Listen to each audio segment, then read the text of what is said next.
Every time we say goodbye, they all see that it's a lie. 'Cause we always give it one last try. Yeah, you've watched me break 1,000 times. Now I'm all alone, 'cause you never show. You say you will, but then you don't. That's how it goes. Don't wanna know. I'm turning off my mind so I get by. I just wanna be happy, happy tonight.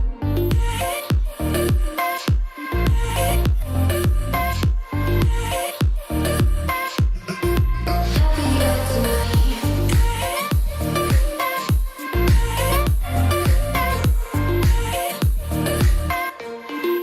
Happier tonight. Can't be waiting for you in the morning. I'ma leave without giving a warning. I'ma leave without giving a. But every time we say goodbye, we all know that it's a lie.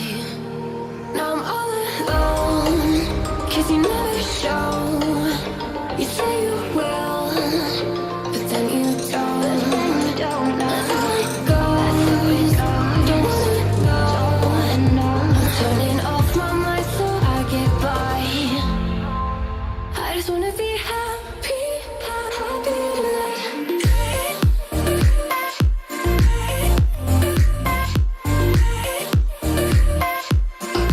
Happier tonight.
lost my best friend to 23. She left her body and hovered above me. I saw no shadow, I looked around, searched every building and home that I found. I saw no shadow, but felt a glow. The warmth inside me, it kept me afloat. It felt like heaven had found my bones and gave me comfort when I feel alone. Now you're gone, I'm alone. I guess it's time to get better. Through the pain, I will go alone.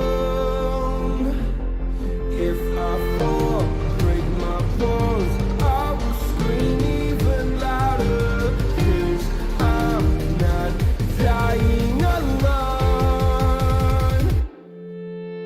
I lost my best friend to 23. She left her body and hovered above me.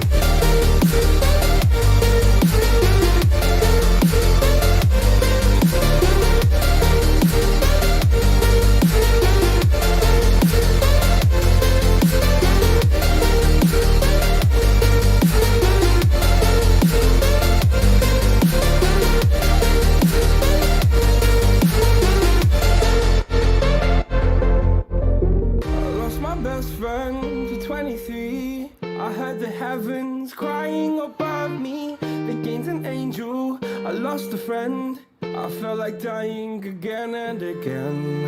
I went through hell instead of death, but I keep fighting with each living breath. I saw no way out from where I stood.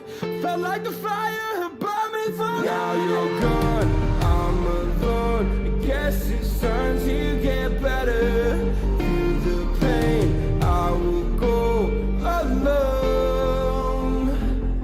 If I fall, break my bones, I will scream even louder. 'Cause I'm not dying alone. I lost my best friend.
How's it going, everybody? Welcome back to another stream. Hope you boys are having a wonderful, beautiful day. Sorry for being super late, but we're gonna get the stream up and running today. I'm late by 4 minutes. What else is new?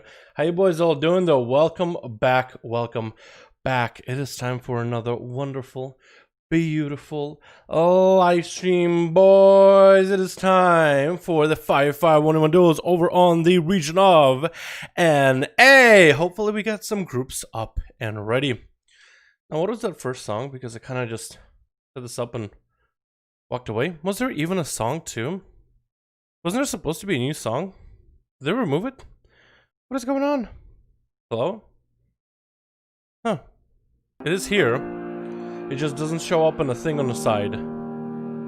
Weird. And oh, loud. My bad. My bad. How you boys all doing? Welcome back. And we got a chat. We got ourselves Baron, Sevar, Kren, the beautiful AJ, my man. How you doing, my dude? Rashad. How you doing, my guy? Hope you're having a good one. What's up? What's up, King? How you doing, my boy? Hope you are having a good one. Official. How you doing, man? Chill Pills. How you doing, Guy? Decaffeinated. Taylor. Chat. How you boys all doing? Welcome back. What's up, guy? What's up, Bryn? How you boys all doing? Welcome back, boys. Welcome back. Welcome back for another wonderful, beautiful live stream.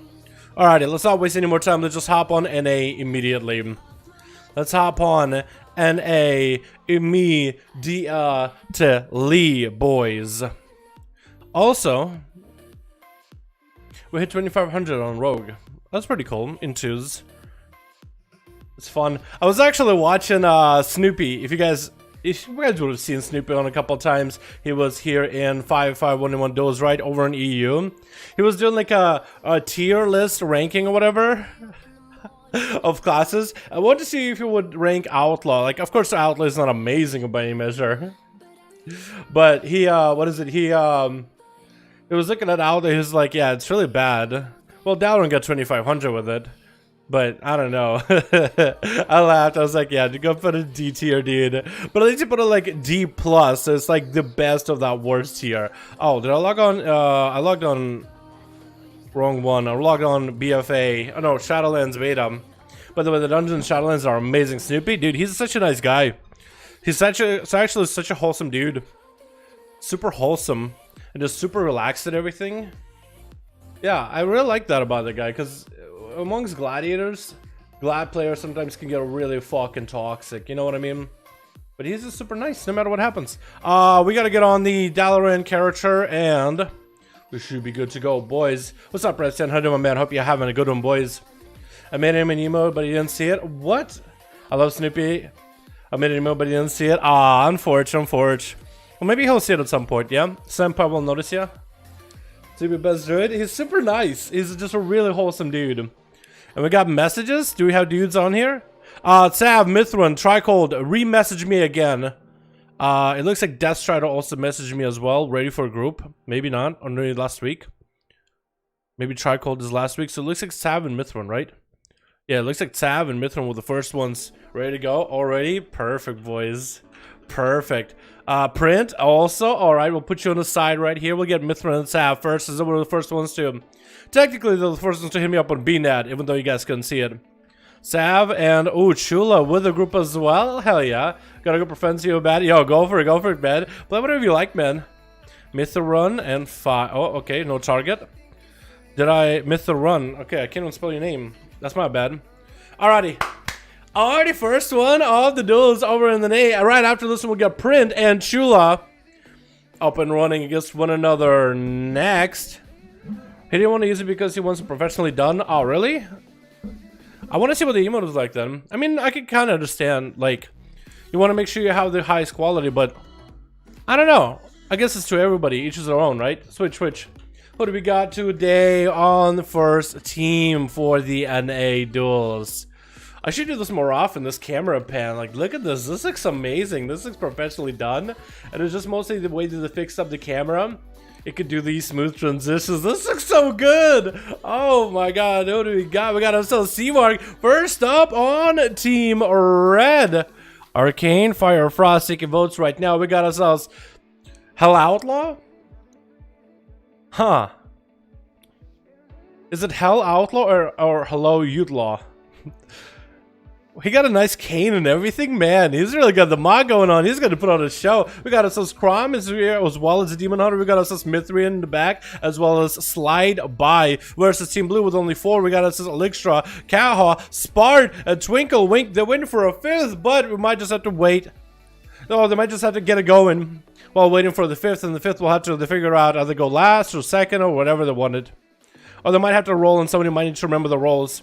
Either way you guys want to slice, it looks like Elixra is going to be the first one up versus Crom at the very beginning. Demon Hunter versus Fury Warrior, with the Demon Hunter opening up onto Elixra. Big slappers rolling already. Elixra taking a little bit of damage, trying to turn it around. Big rockets flying at Crom, doing minimal damage. Is that trick considered by everybody to be the worst? I think at some point, wasn't it really good and then nerfed it? Wasn't that trick actually really good at some point and then they really giga nerfed it? It's like, come on, man, this rocket's flying so slow. Elixra actually still in walking animation, still roleplay walking after the Demon Hunter. Don't think it's a corruption slow or anything. I mean, I guess it could be, but they look like they're actually still RP walking from earlier. Crom taking quite a bit of damage, though, is going to recover it from all the Metamorphosis leech that is available. And get more slappers on Elixra. I don't know if Elixra is going to be able to last long enough into this duel. If they keep taking this much damage over and over, and Elixra does go down. Sorry, boys. I was trying to switch some music. But Elixir, first up and already down for the count. Caho's going to be up next. Crom tricking it out of that feral rake opener from the start. Caho tricking it out of the stun, taking so much damage from that appendage. Thorns are up. Might need to rotate a wall here. A Scrum might be able to blast him away. Just a couple more globals. Wall available for Caho. Trying to see if he can catch up on health a bit. Is he going to be able to survive this, though? That wall is down. Might need to rotate a second, but is the Demon Hunter still on him? Reaping Flames getting him super low. I don't know if this man survives this. Needs a heal immediately. Needs a heal stat. Stunned again. No way out of this. I think he might be done and done here. With a Blade Dance taking him out. It looks like we got us as January X as the last one for Team Blue. But Trickle Wing going to be up next. Getting a sap to Crom. Crom so far. 2 wins under the belt with a kidney shot coming down by the Rogue playing that assassination. Is going to be using Vendetta with Essence of Crucible of Flame, which is going to make it that much harder for him to get the most value. I don't know. Well, I guess Flame isn't bad, but Reaping Flame is just kind of the meta right now. I guess Flame can do a lot of dot damage. It's actually doing quite a bit of damage. Look at Crom's health. Popping a blur. Getting a stun into the Rogue. Might be able to recover a little bit of health. He's barely hanging in there. Gonna be flying up in there. Twinkle blocking out most of those lances from above with a smoke bomb. And Crom, I think, might just melt. One more flame. And maybe the flame was the way to go. For Twinkle, this is quite a bit of extra dot damage to add more consistency. Reaper Flame is a bursty option. It looks like Mithrin trying to walk up onto Twinkle. See if he can get an opener, but the Rogue re-stealthed right before his eyes. And Mithrin does pick up the eyes. Twinkle is back on the other side. Should be able to see the Feral. And should be able to get a sap if worst to worst. As Mithrin unable to find the Rogue. Shadow Step sap. This is going to be his mobility down for the count. And Twinkle, no Vendetta available for a while. Does have every defense is still available. Mithrin getting a full kidney shot. And that's going to be at least one flame out of Twinkle. Should be enough damage with a Envenom coming out. Mithrin popping a wall with Thorns as well. Twinkle popping evasion. He just needs to make sure to evade as much damage out of the Feral. Bike getting thrown at Twinkle, but it looks like it actually went through the wall. I thought the bike would have crashed on the other side, but it looks like Mithrin, his bike, can phase through the permeable objects. Twinkle getting him with a root. Try to see if he can fan him out. The Feral, he does get him out. Does he get to reapply dots on him immediately? Does throw a flame at him from afar. That is going to keep Mithrin in combat and away from re-stealthing. Mithrin tosses the flame back at the Rogue. Good shot comes out. He has a trick, and if he needs to, one more wall's available. It looks like Twinkle is just reapplying his dots. Gonna go for a bit more sustained damage. Wall available for Mithrin. Still holding on to a trinket, unless he's playing Relentless. And he has to go for a little bit of a re-heal. So far, the Feral opener has been a little bit rough. Actually, I don't think he really even got a opener to begin with. Going to be a Regal roll by Twinkle. Might be able to get big damage to Mithrin. Kidney shot is going to be short. Does go for a fan with the flame right after. Mithrin trying to go a counter-offensive, but down goes. With Twinkle taking him out. The flame actually ended up getting quite value. I mean, it's not really stopping Twinkle from being able to force damage. I mean, so far he's been doing just fine. It looks like the Rogue is going to go for a bit of a run until his cooldowns are back up. He does have Cloak, Vanish, and a Trinket as well, unless he's been Relent. Do you know Relent and Adaptation are going away in Shadowlands, by the way? That's going to be so weird. No Relent, no Adaptation. I mean, Adaptation, I guess, wasn't that big of a deal. But Relent is actually a strategical option, and that's going to be gone altogether. Trinket coming out for Trickle Wink. A slide by is trying to see if he can catch up. Actually, the crippling poison does slow him down quite a bit. That's actually huge value for Twinkle. So far, he's been able to avoid quite a bit of damage out of slide by. Was that a flame by the Demon Hunter? I think it was. Kidney shot onto slide. No more Trinket available. Twinkle Week actually waited out the kidneys, and there goes that flame. That might be some great dot damage right here. Slide by is going to pop a self-heal on himself. His health isn't really going down, but it's not really going up either. Looks like he just might go for Mage Food, allowing Twinkle to maybe walk up and get himself an opener. Side by does try to slide out of there. Does not fail rush it up Twinkle.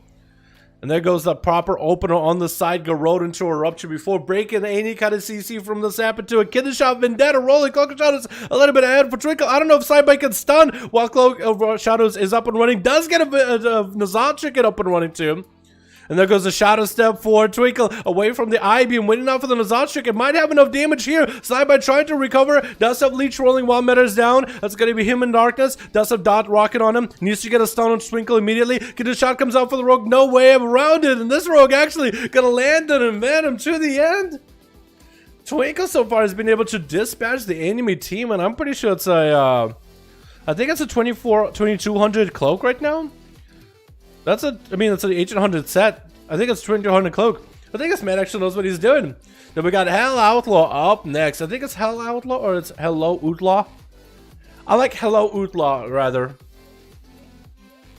Hello Outlaw. I mean, he got that Gilnean hat.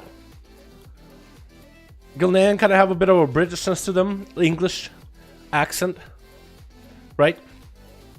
Maybe that's how like a English person would say outlaw. Hello Outlaw. Gonna be a stun onto Twinkle as Hello Outlaw backs up into a charge in with a harpoon, roots him down. Smoke bomb comes in for Twinkle to create some obscurity, and Hello Outlaw actually taking so much damage in the opener. And I don't think Twinkle rolls any dressed gas or anything like that either. So what are you running then? Are you just all PvP trinkets? Is this man just going by the casual, good old school flame, old school kidney shots, old school PvP trinkets? Or what does he run?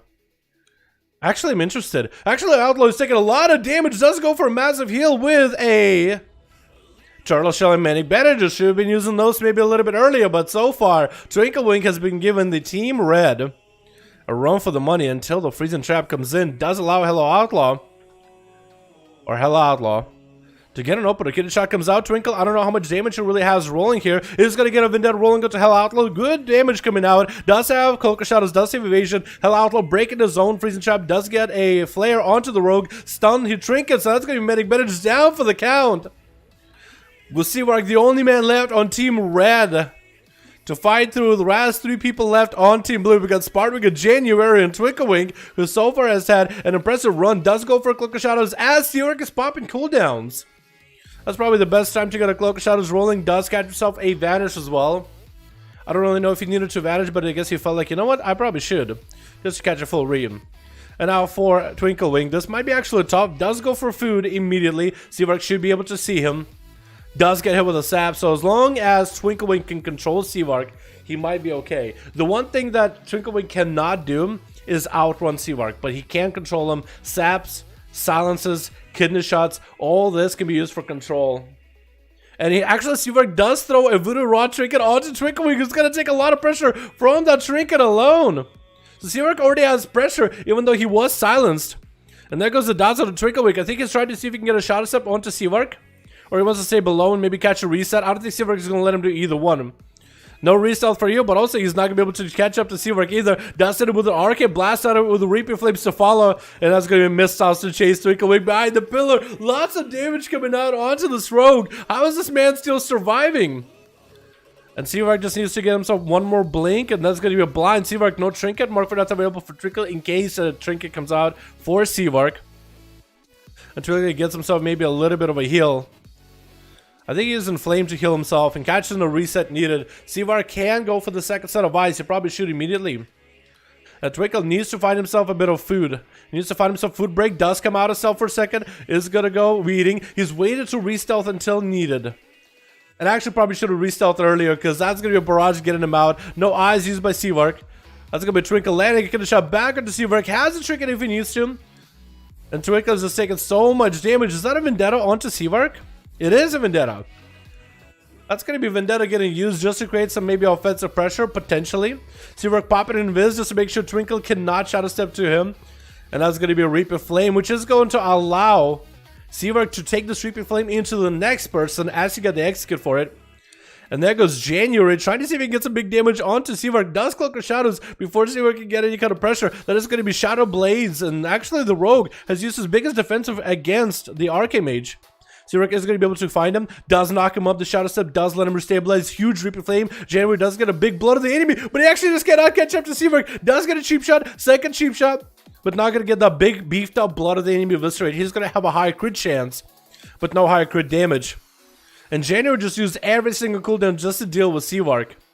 Still has another Tempest on him, so it's going to keep him out in combat. Seavark refreshing it again. By going at Seavark does actually hit him. It looks like he might have missed. That's going to be more missiles on the January with the Voodoo Rod trinket. Seavark got barely any health and comes out. Actually, no, Spart doesn't really rush out, does he? I think he's kind of going to give him an auto duel, isn't he? I think that's exactly what's going to happen. I was thinking this is where Spart would charge the guy. Because so far it's like, he's so low. But no, he's going to give him that honorable duel. Either Seaver comes back a champion and a winner.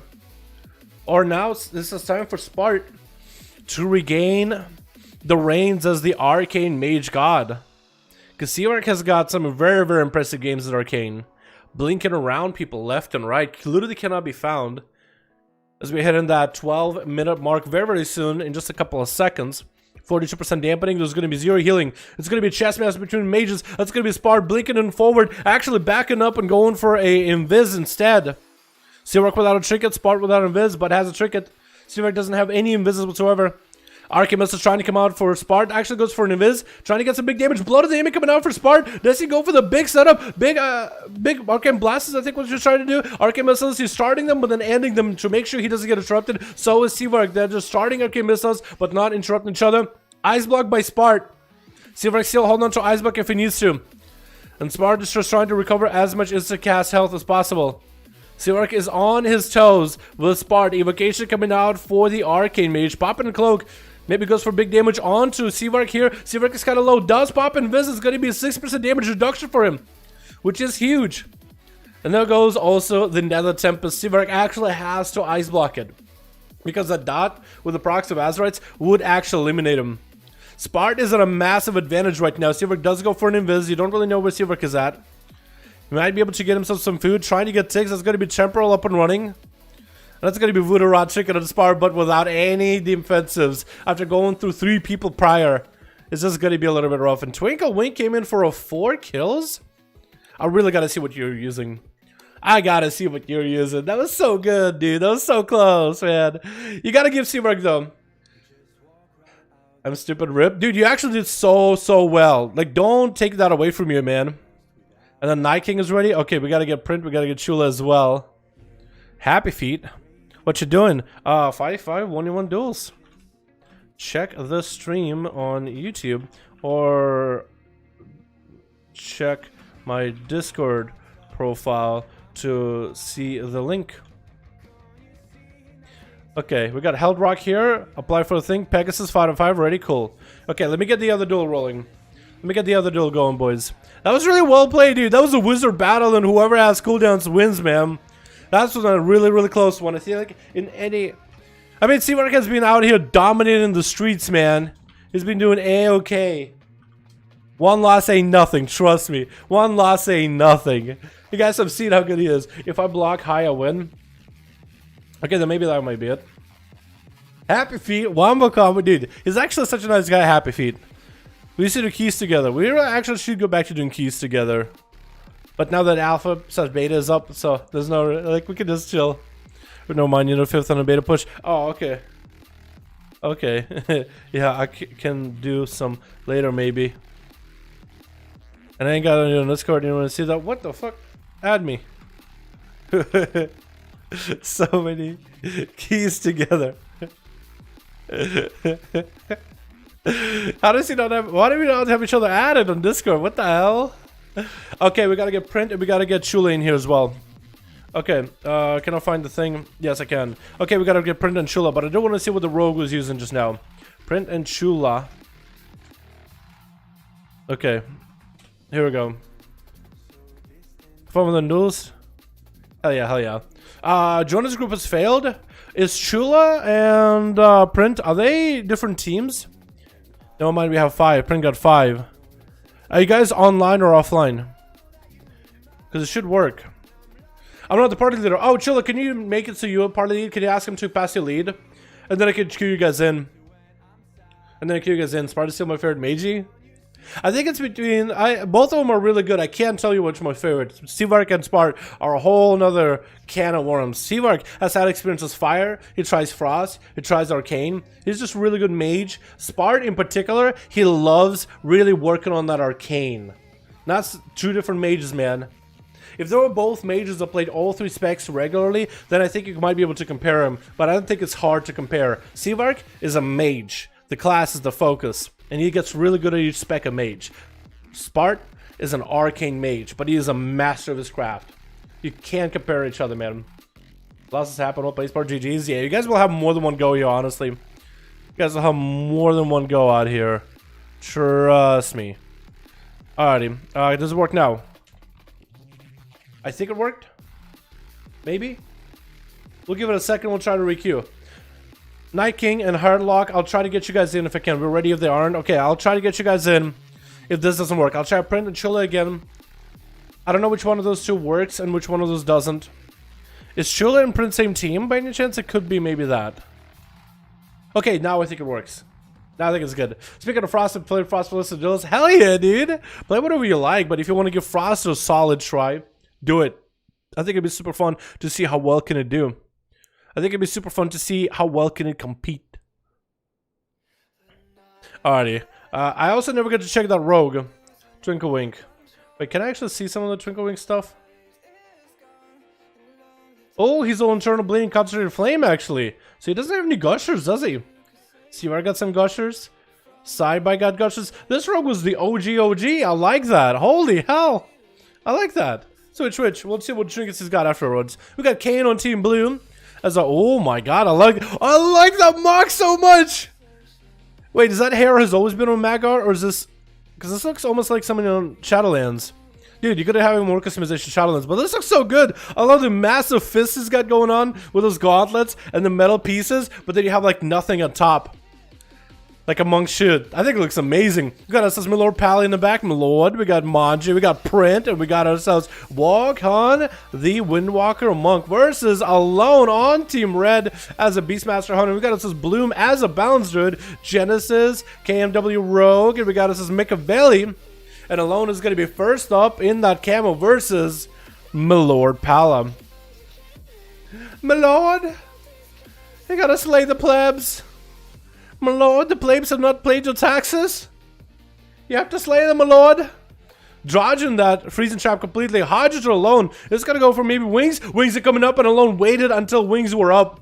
And I'm hoping to kite my lord back to the freezing trap. He's gonna avoid it completely. And Alone is just...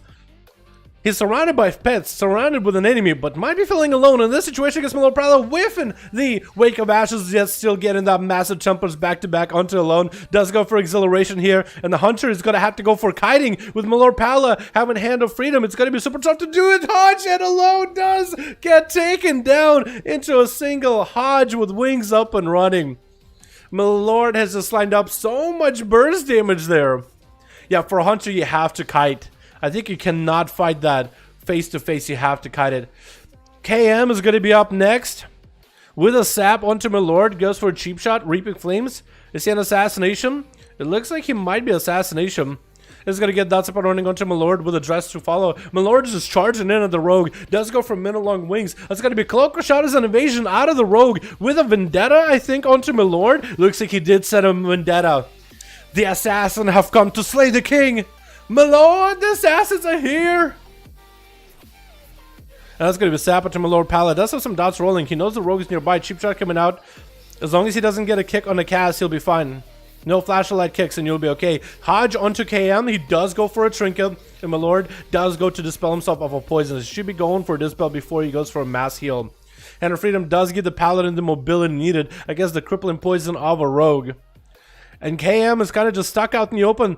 Might need to vanish out of this situation. That's going to be Wings up and running. If Milord Pally gets a Hodge again with Wings, I don't know if KM will survive it. Does get a killing shot onto Milord. Shadow stepping, but he can't really escape him as Hand of Hindrance is still rolling on him with every blade of justice. And Milord is just tearing right through the Rogue. Shield of Vengeance is up. Does get hit with a blind, and there goes Rogue's big CC. The blind comes out into saps and the Shield of Vengeance. KM better get away before the Shield of Vengeance pops into your face. Okay, he didn't get him out. He was right out of that range. I was thinking maybe for a second this is going to be bad. But for Milord, this might be tough. Trinket out of Rogue stun into a Hodge, but a defensive Hodge. I don't really know if he really needed to Trinket, but he did. Big dress by KM onto Milord. He does go for a Word of Glory though, so he did get himself as much healing as possible. Playing Word of Glory, he does give himself a massive boost of heals. Sacrificing the Holy Power to stay offensive. Which is going to be something based on Paladins. It wouldn't be the AoE version of Holy Word. But actually, Rogue looks like he might be getting torn. Bubble down for Milord. Actually getting caught in the kidney. Wait, did the Rogue turn this around? No, it looks like he's going to back out of there. Just trying to catch himself a reset. Hodge onto the Rogue. Does he go down? No, the Rogue almost had him too. The Rogue had such a good run. Oh my goodness, if he just stuck in there, let the auto attacks flow as he had a kidney onto Milord, that would have been the game. Looks like Genesis taking a picture with Milord real quick. He's like, oh my god, he killed 2 people? What a Chad. Milord, you popular, man, you popular. Genesis swinging around the side, getting the stun onto Milord. With a bit of blade, that's big blood. Oh my goodness, big blood of the enemy trying to get a big one-shot onto Milord by the looks of it. Shield of Vengeance is going to be huge. Does get a bop. I guess he's feeling, you know what? I probably will need this bop. Does get cleansed, though, as Genesis does have 2 ways of getting it out, with Blood of Racial as well as the Demon Hunter Purge. Going for the Metamorphosis. Did not get to dodge any strong attacks from Milord. The blur is up. Might be able to get some healing out. There's no dampening quite yet. Milord does go for a massive heal right now. I'm going to guess Prince Warlocks, Prince Hellstones are keeping him afloat. Genesis catching back on a bunch of heals. Milord tried to go for hand-to-hitters to slow him down. Genesis having to poke into the room. And Milord going in for a bit of a self-heal on the side while trying to kite Genesis. It's going to be available until the mobility of a Demon Hunter comes back up. Does Genesis have enough to finish off Milord? Getting wings up and running. Does he have the big healing maybe to follow? Hodge onto Genesis could be huge right here. Big damage out of the Paladin. One more Templar and does take him down. Milord still getting to fight another day. But what I was going to say earlier is Word of Glory comes back. It won't be the big bursty Word of Glory that kills 2 people. It'll be a single target heal that takes a holy power like the old days. So if you see Milord using Word of Glory right now to keep him alive, imagine having that baseline. Not as strong, but you can use it all anytime you want to. Build holy power and heal yourself with the Word of Glory. I mean, this guy is already using it, so he's getting used to it, man. He's going to be prepared. Next is going to be Machiavelli. Another assassin in the high court. Stealthing, scheming, trying to take down. Can't tell if it's a noble king or a corrupted leader. Which one do you guys think Milord would be? Do you think it's a Blood of Paladin of his stature? Does he look like more like a tyrant? Full of corruption and greed? Or is he more a champion of his people? Getting attacked by green assassination rogues? I was thinking... call them smelly orcs. But instead I decided to go with green. I love orcs. I can't call them smellies, man. That's going to be Shield of Vengeance popping back at Machiavelli, actually. It looks like he took no damage from it. But it's going to be another kidney shot into Milord. Mind to go for advantage. Gonna go for a blind and catch a bit of a reset. Machiavelli is actually very, very low on health. He is a rogue, so just because they're low on health does not mean they're completely out of the game. The crowd control that comes in from Machiavelli is huge, but now is a question of how do you play this. Actually, Vanish out of the question. Does he even want to open him, my lord? He's going in there. The big dress doesn't do the most amount of damage, but the dress does come out. Defensive Hodge, which is good for Machiavelli. He does not get locked down, but there goes the wings for my lord. Machiavelli does have evasion. It is looking like he wants to sprint the hell out of this situation. That's going to be a hand of freedom from my lord. Unable to get physical attacks, so the Machiavelli has to get up close and personal to get the holy damage rolling. My lord's palace health is actually not that good, but the bubble comes out. Did the rogue account for it? Smoke bomb up and running. Does he have a feint? Trying to get himself with a heal. Wait, the heal might keep him alive. Actually, the big Crimson Vial is keeping this rogue afloat. My lord getting a Hodge at the last second is trying to see if he might be able to take down Machiavelli, and he does get to do so. Now this guy's name is Boom, but is this Boomasaur on a there's no way this is Boomasaur on a no, there's no way this is Boomasaur on a on a druid, is it? I don't think so. There's no way. There's no way. Milord Palace, lane 4, 1 to go, and boom. This is your chance. I know you're a balanced druid. It's super tough for you to deal against melee. I don't know how easy or hard a paladins are for a boomkin either. I'm pretty sure they're tough. But no bubble, bop ammunition. Shield of Vengeance might be a bit annoying, and that's going to be disengaged by Boom. Going for the wild charge while in boomkin form does give you a disengage. Bark skin up and running. As soon as he sees the wings, does have Bark is going to get pop of thorns with the trinket out of the Hodge. Milord Pala popping in Shield of Vengeance. Might be able to get a big pop. Does even need the Shield of Vengeance as Boom backing up there. And maybe one more hammer. Oh my goodness. My Lord Pal with a big old 1v5. Lots of self-heals. A massive, massive amount of self-heals. Absolutely massive. Yo, I think Prince Group might need to go again. I feel like they haven't really got to play, did they? Okay. We can get Print versus Pegasus. How does that sound? We gotta get Held Rock too. Alrighty. We gotta get Held Rock. I want to see Twinkle Wing though, real quick. Okay, so he does have a little bit of gushing from that one to Ren. Touch of the Grave. I don't know what your trinkets are. He does have Concentrated Flame mostly of his damage. Yeah, I think he just played the good old OG Rogue, man. Kidney shots and dots.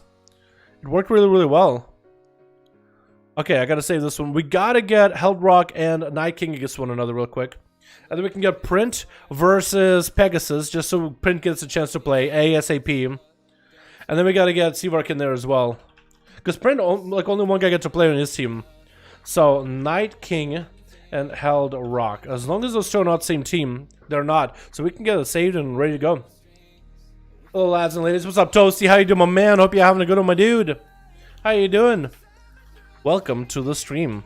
Hope you enjoy these duels, and if you enjoyed watching them, that's perfectly cool. If you want to participate, sign up. We got LFG groups, man. Just look up groups for 5v5 1v1 duels. Just type in number 5 in search. You'll probably find 5 master runs, but also 5v5 in there as well. Some people name it slightly different. 5 versus 5, 5 on 5, you know, things like that. But type in number 5, literally just number 5 in the search. You'll see a group in the PvP section in LFG. But yeah, welcome. Feel free to participate. Everybody is welcome. Feel free to watch. You're also more than welcome to do that as well. Which? Who do we got? We got ourselves. How do you even see a name? Boo. We got Boo. Is it Boo? Q. Bias. What is that name? We got Boo, we got ourselves Chet, we got a Chet coming back. Oh, I love that mog, dude. Something about that bony spear just looks awesome on a paladin with this mog in particular, like the Death Knight. These are actually multiple different sets just working well together. Good chill pills in the back as the Frost King making a comeback. Gerber back at the Fury and cast the Lord with Held Rock gonna be going up versus Night Elf Survival Hunter. In the back we got ourselves Ked, we got ourselves Knight of Mares, we got ourselves Slide By and Stealth Bomb. Yo, Knight of Mares. We gotta put Lord Pala, and Knight of Mares together, so we'll have the Lord and his Knights. Oh my god, that's awesome, dude. That's actually awesome. Look at us. Oh, but Kaz the Lord. Oh, now we can make it so that Kaz the Lord is the other king of a different kingdom that fights against my Lord Pala. You got two lords fighting for each other. Who will Knight of Mares choose to be his king? Chad taking a lot of damage on a Survival Hunter. His health just absolutely getting shredded.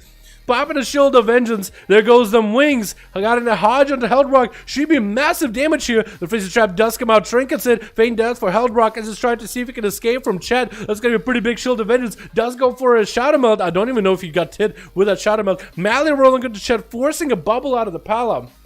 There's actually nothing you could do, and Held Rock goes for that Turtle Shell with Manic Bandage, getting a massive cooldown out of Chet. All these defensives out too, which makes it super rough. That's going to be Steel Trap on the Chet. He's looking to retreat back into the side of the arena. Hodge on the Held Rock. He triggers out immediately. Looking to end Chet right now. Feign Death for a second. Flashlight coming out. Cannot land that kick, but Chet looks like he's out of options. With the Freezing Trap on an 8 to the face, that's really it. Garaber charging in on Held Rock. Holding on to his charge, though. Just charging in on a big old frog, boy. Trying to attack the pet whenever he cannot reach Held Rock. There goes the disengage. Does Garber play double charge? I think he plays a Stormbolt. Or he plays Victor Rush? It's going to go for a Blaze Storm for the Tar Trap. Getting a stun onto Held Rock. Does he have the damage to really make things happen here? Reflect available. Held Rock might have a Freezing Trap to follow here. It looks like Garber is backing up. He's expecting the Freezing Trap out of Held Rock any moment. All Garber needs is a stun onto Held Rock. He just needs a big stun. Charge him. Land that execute. And Held Rock is just waiting. Fear onto Held Rock as he's the one charging onto Garber with a Root. I think Garber again just waiting for that Stormbolt. You're just waiting for the Stormbolt. There goes the Stormbolt. Held Rock has no answer for it. And Garber is going to be able to almost... Oh, there he goes. I was thinking Held Rock might be able to escape. But Gabber's like, you know what? He's done. If I just run at him, I'm just going to get frozen. So I'm just going to wait. I'm going to wait until we have Stormbolt and Reflect. I'm going to charge in with Reflect up in case he puts a trap under. And there it goes. Slide by is up next. Tearing right at Garber. Already get him down to about 60% health. In just an opener, Garber is going to have to go for a lot of charge, Bloodthirst off of Slide by. Being a Demon Hunter, he does have the advantage over the Warrior. There goes a Trinket from Slide by off of that Stormbolt. Garber does not have a fear for a while in order to continue CC and Slide by, and as Metamorphosis comes out, he's going to be able to chase after Garber. There goes the Enrage Regeneration from Garber, though, getting interrupted onto Slide by as he goes in for a big old I-Beam. Going to make it that much harder for Slide by, too. Get an easy kill here. He does cycle the defenses properly. He saw the meta, and he saw that he has nowhere to go. You might as well get the hell back as soon as possible. Stormbolt on a Slide by, and maybe from here on, Garber might be able to rotate Stormbolts and Fears in order to CC Slide by every time he does have the full meta. That's where Disarm would come in handy. I know Demon Hunters have like I-Beam and a lot of range attacks where they don't even need a weapon. But still, it would be able to at least reduce it a little bit. Reduce the effect of Garber taken down so fast. No! Ah, no. Slide by just has a massive advantage over a Warrior like that. Being a Demon Hunter, he just maintained that Metamorphosis. If only you had the Fear coming up, you might have been able to continue to see him. Chill Pills is going to be up next.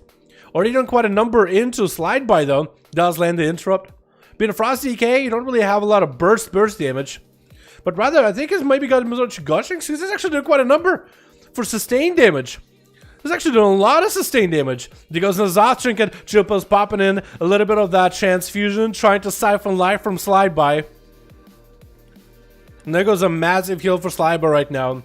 He does also have the Nightmare's Hellstone. There's a good chance he used it there. But look at that damage from Chillpill. Slowly but surely, he is getting Slide by down.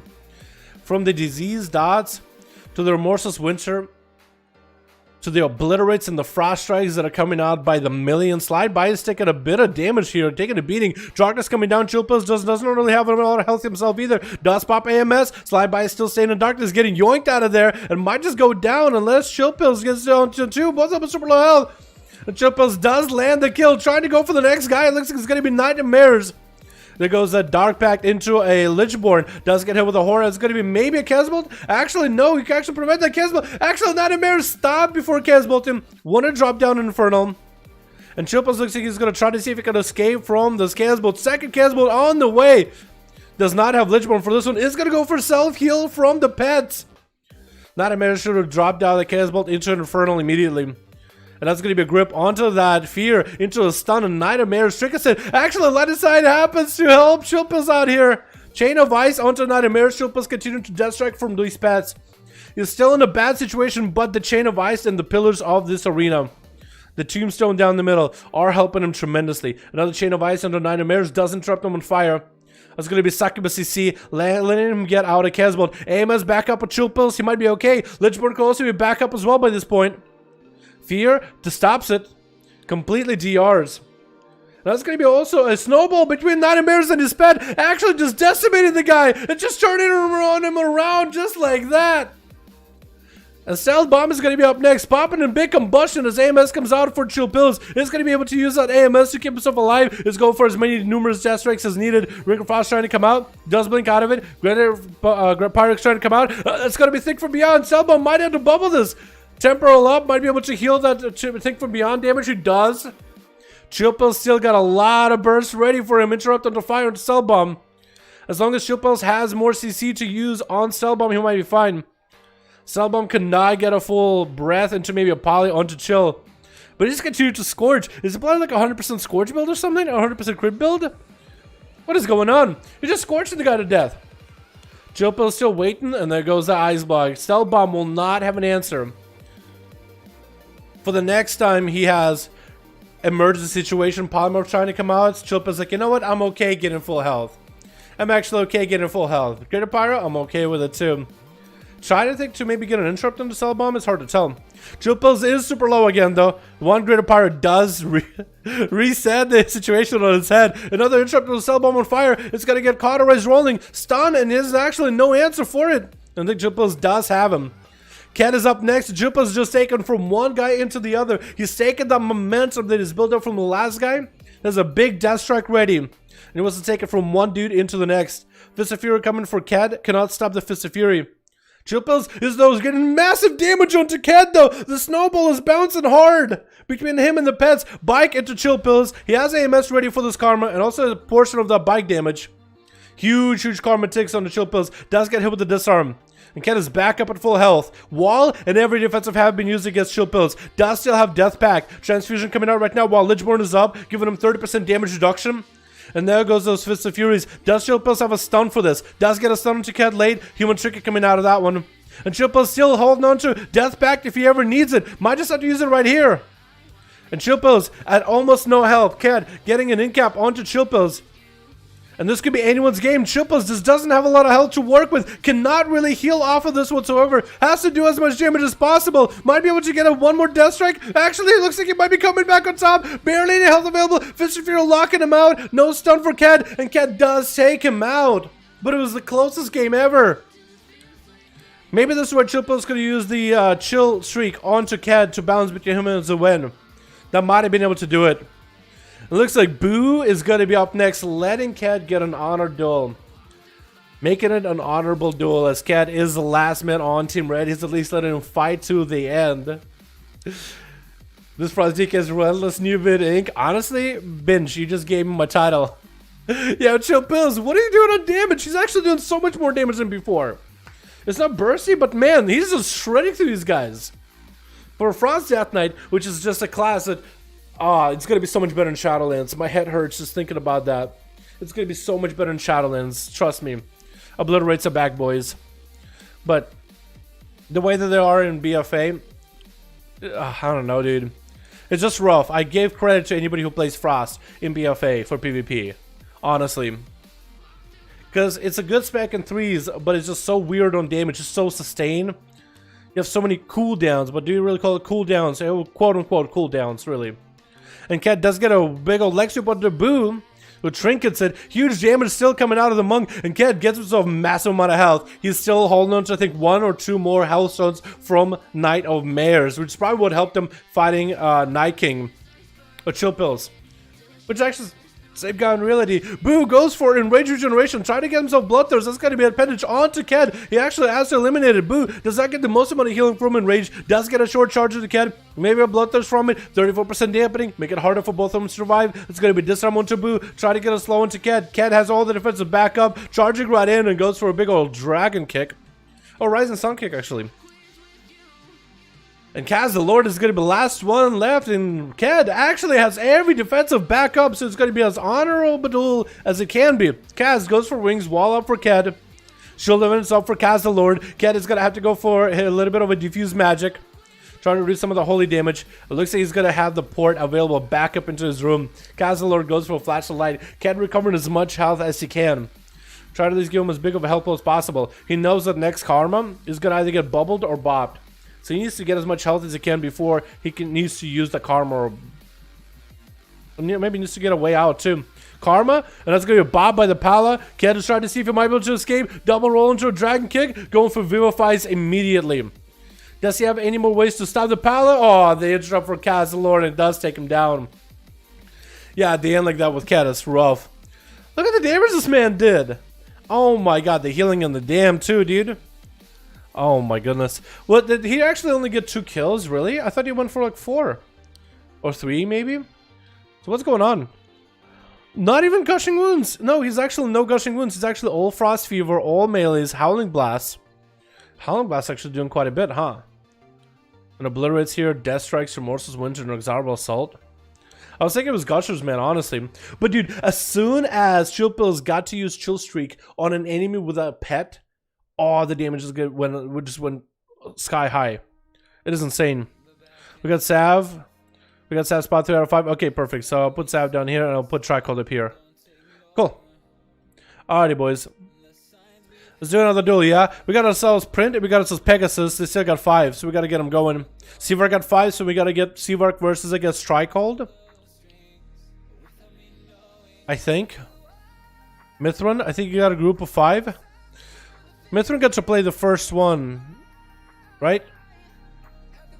Yeah, I think Mithrin was in the first one. Garber got a group, or maybe Garber is joining a group. We have 5 ready for you need us. Okay, Hellrock, I'll rotate you guys regularly.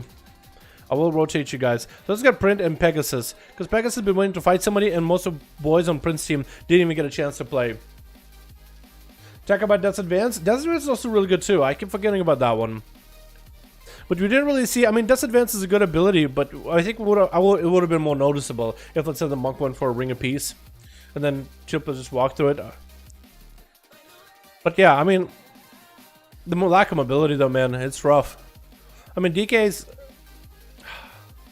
I don't know.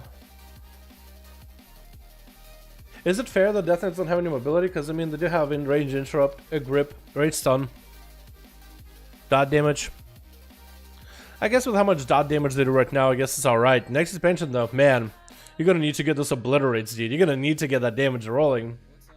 Is that an A, by the way? Yes, it is on an A. Two-hand better than dual wield. Dual wield is a simple two-hand is a chat belt. That's what I've been saying, chill. That's what I've been saying. Well, hopefully they'll still give two-hand a bit of a buff in Shadowlands. It's fun, but I think the two-hand is a little stronger still. Although, either way you play two-hand or dual wield, the damage is the same. So if you are going to want to go for...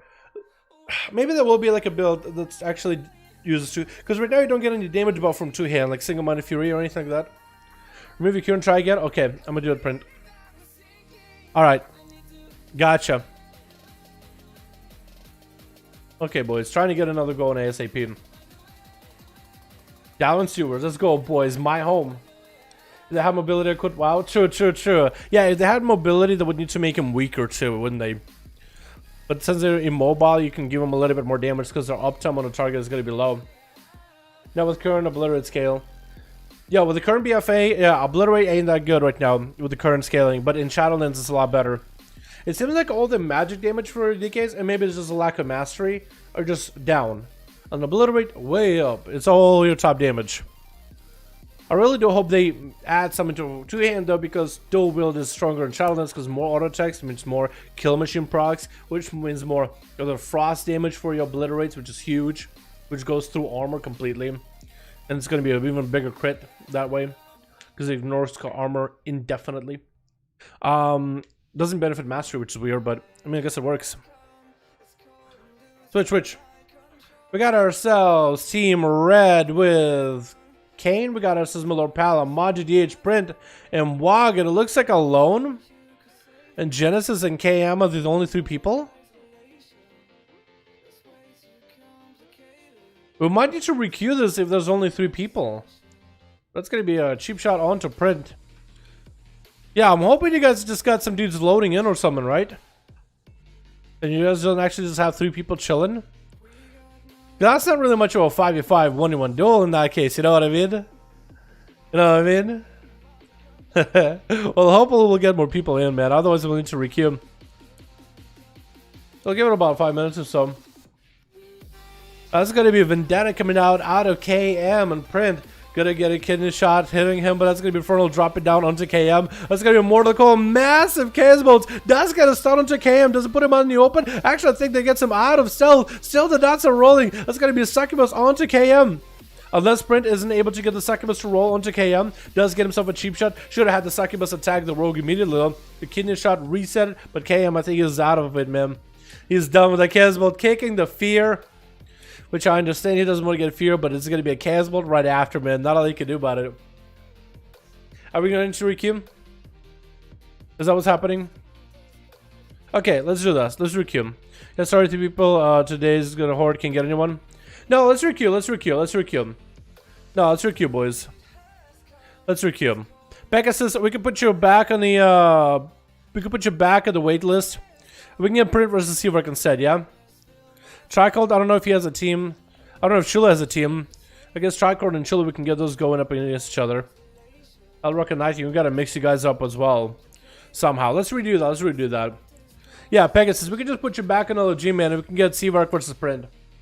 Print, tell your team to Old Bale. And then we'll see how... Yeah, we'll just get another actual firepower we want to go in. It's fine. If you guys don't have a full team, just let me know if you're like, oh yeah, we just got 3 out of 5. I'd rather do all 5v5 1v1s. I don't want to do like a 3 versus 5 or a 4 versus 5. I'd rather wait until you have full 5 people, man. You know what I mean? If you ask me, I don't see a lot of classes for ZK in the duels. Right now or in next expansion?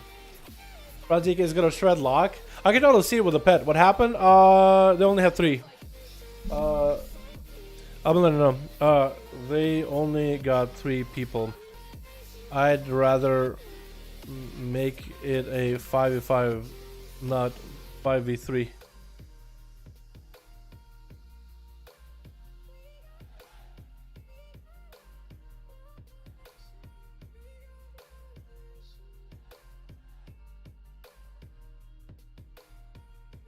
Yeah, I'm a Q versus Seavark, he got 5.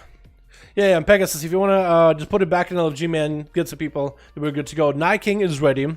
Tricold got my Warlock 4 out of 5. Maybe we can get Tricold versus Hellrock or Night King if Chula isn't ready after. Okay, cool. Yeah.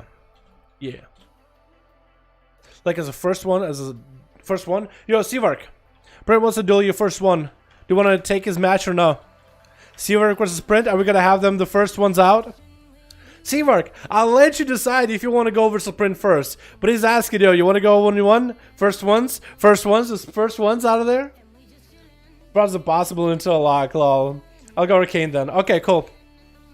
Yeah, I won't beat him with Frost. Yeah, if you want to do that, if you want to switch it to Arcane then, that's fine. I think he just wants to go 1v1.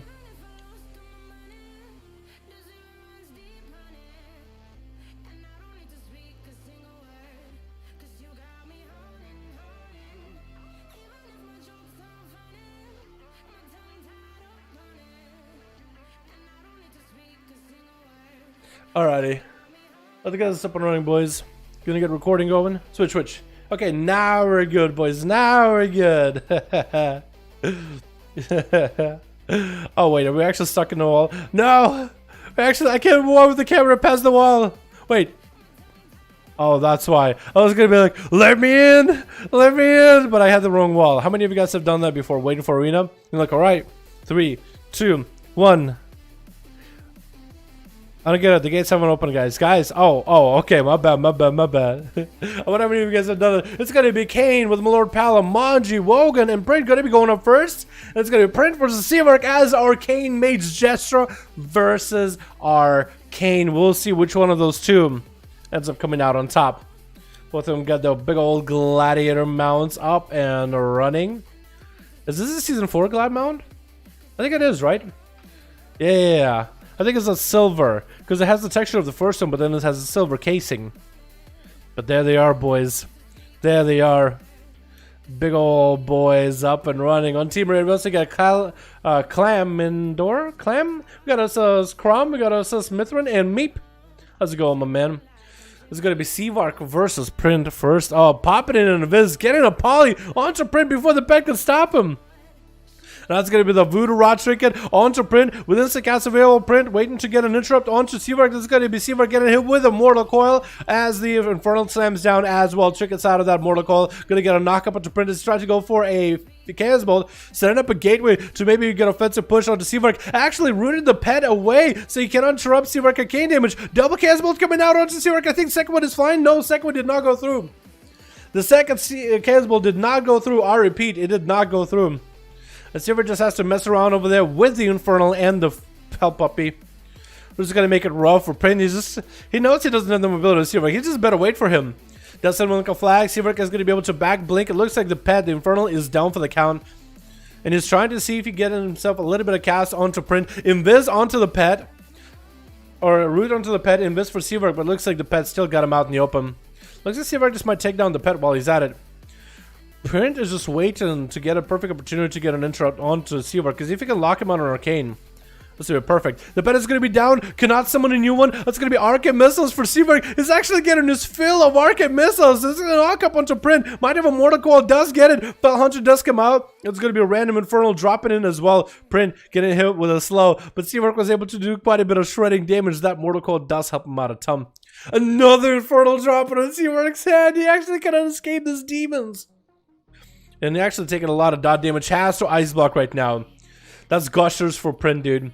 Print runs gushings as a Destro Warlock, making it that much more deadly. Already you have massive damage out of your Infernals, Immolates, and Chaos Bolts, but gushers on top of it. Warlock is just one of those classes that could proc all this extra thingies. Out the Rogue and Gushers, forget about it. I think even Frostmage with Gushers, forget about it. Seavark can proc Gushers. That's gonna be a huge heal for Seavark. Actually, decent heal. Chaos Bolt might take him out. They're trying to get out of there. But got taken out. That was a rough one, man. Destro, yeah, has zero chance to win. Yeah, with Gushers, it just, I think, solidifies it. You just gotta get super lucky. Or maybe a different map. This map is way too open. There's just not a lot of spots to hide. There's gonna be no more Infernals dropping for Print as you swap it out to Succubus when dealing with Quam.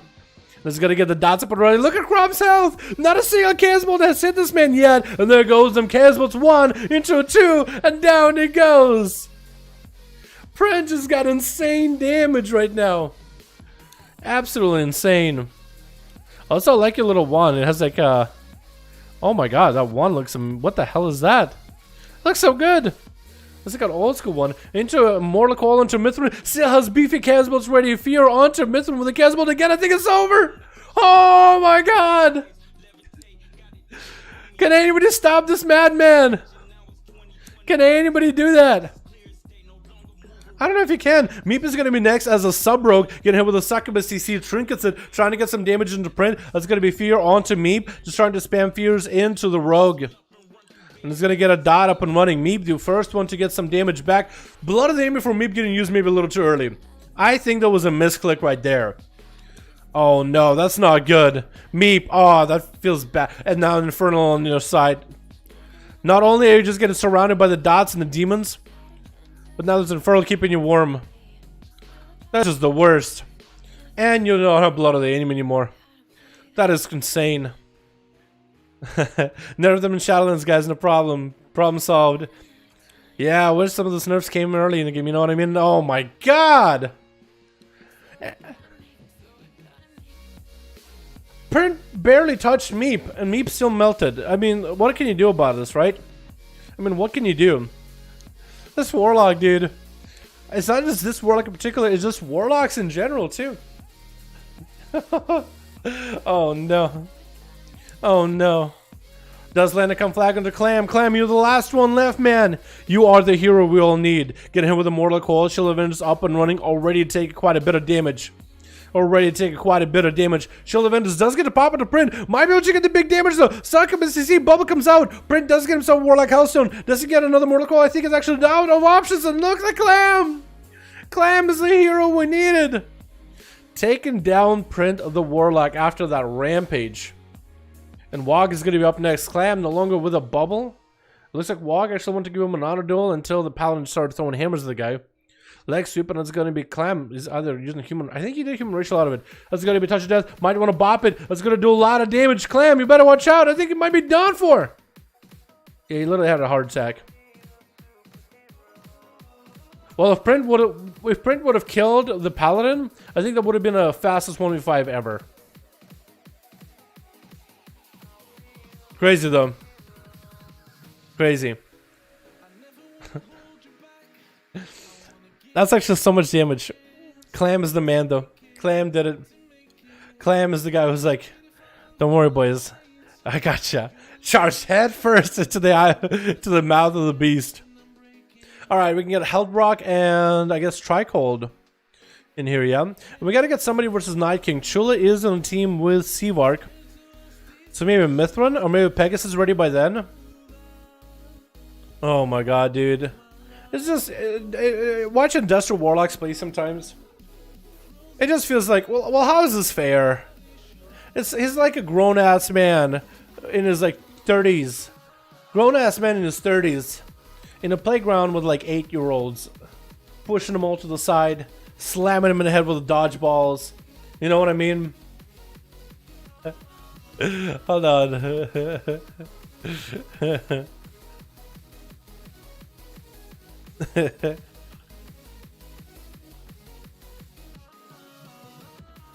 Hold on.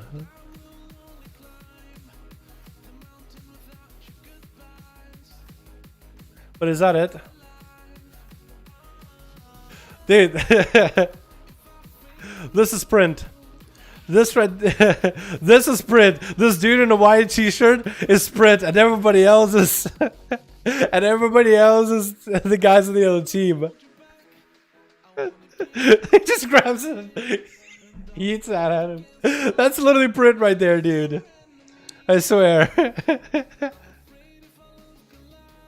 Oh, Infernal is up, fucking blasted him with a cannonball. That's literally the first thing I thought of. I was trying to figure out what the name of that meme is. So I just typed in old man beats up kids. And I was like, that's probably not going to do well. But Google was like, I know what you mean. I don't think you're a psychopath. Here's the meme. I had a meme at the end. Old man beats up kids meme. I was like, Google is going to put me on a list or something, I swear. The FBI agent is going to be like, what'd you put in? What'd you look it up? What are you searching? Fucking kids on the fetishes. Alright, look at my damage kick W. Wait. Hold on, print. What is this? How many charismas did you even cast? 7 hits. 7 hits. So maybe there was one that somebody immuned, but 7 chaos bolts. And all gushers. It's just a spec that benefits so much from these proc-based corruptions. I think it's because of all that haze that he run too. He got 1 balled off in our duel. Oh my god, that's nuts. A lot of it was infernal damage too, but probably infernals. It's like certain pets can proc gush, like all those proc corruptions. I think normal demons cannot, but infernals can. That's rough out there, man. Alrighty, let's get a to be able to beat logs with image perfection and gush stands 0 chance because single proc behind pillars 90% HP. Yeah, it is definitely rough. Yeah, Heldrock, I'm gonna get you in next. Versus Tricold. Mithrin needs 1 more. I'm not running haze though, only 29%. Oh, okay. Maybe I thought you ran Giga Haste or something with it too. And we're gonna get somebody versus Night King. We might just take Print in there again because Print barely got to play. I mean, Prince team barely got to play mostly. It's the other monks in Prince team that literally don't get a chance to play. I mean, I guess T-Rex team didn't really get a chance to play either when you think about it, right? They just all died to Gushers. I guess technically, who got to play? Gushers got to play. Oh man. There's a legit 1 reset, the rest was dots. That's rough, man. That's rough. That's actually tough. Switch. We got ourselves Team Blue with Ben is my dad. Oh hey, how you doing, beautiful?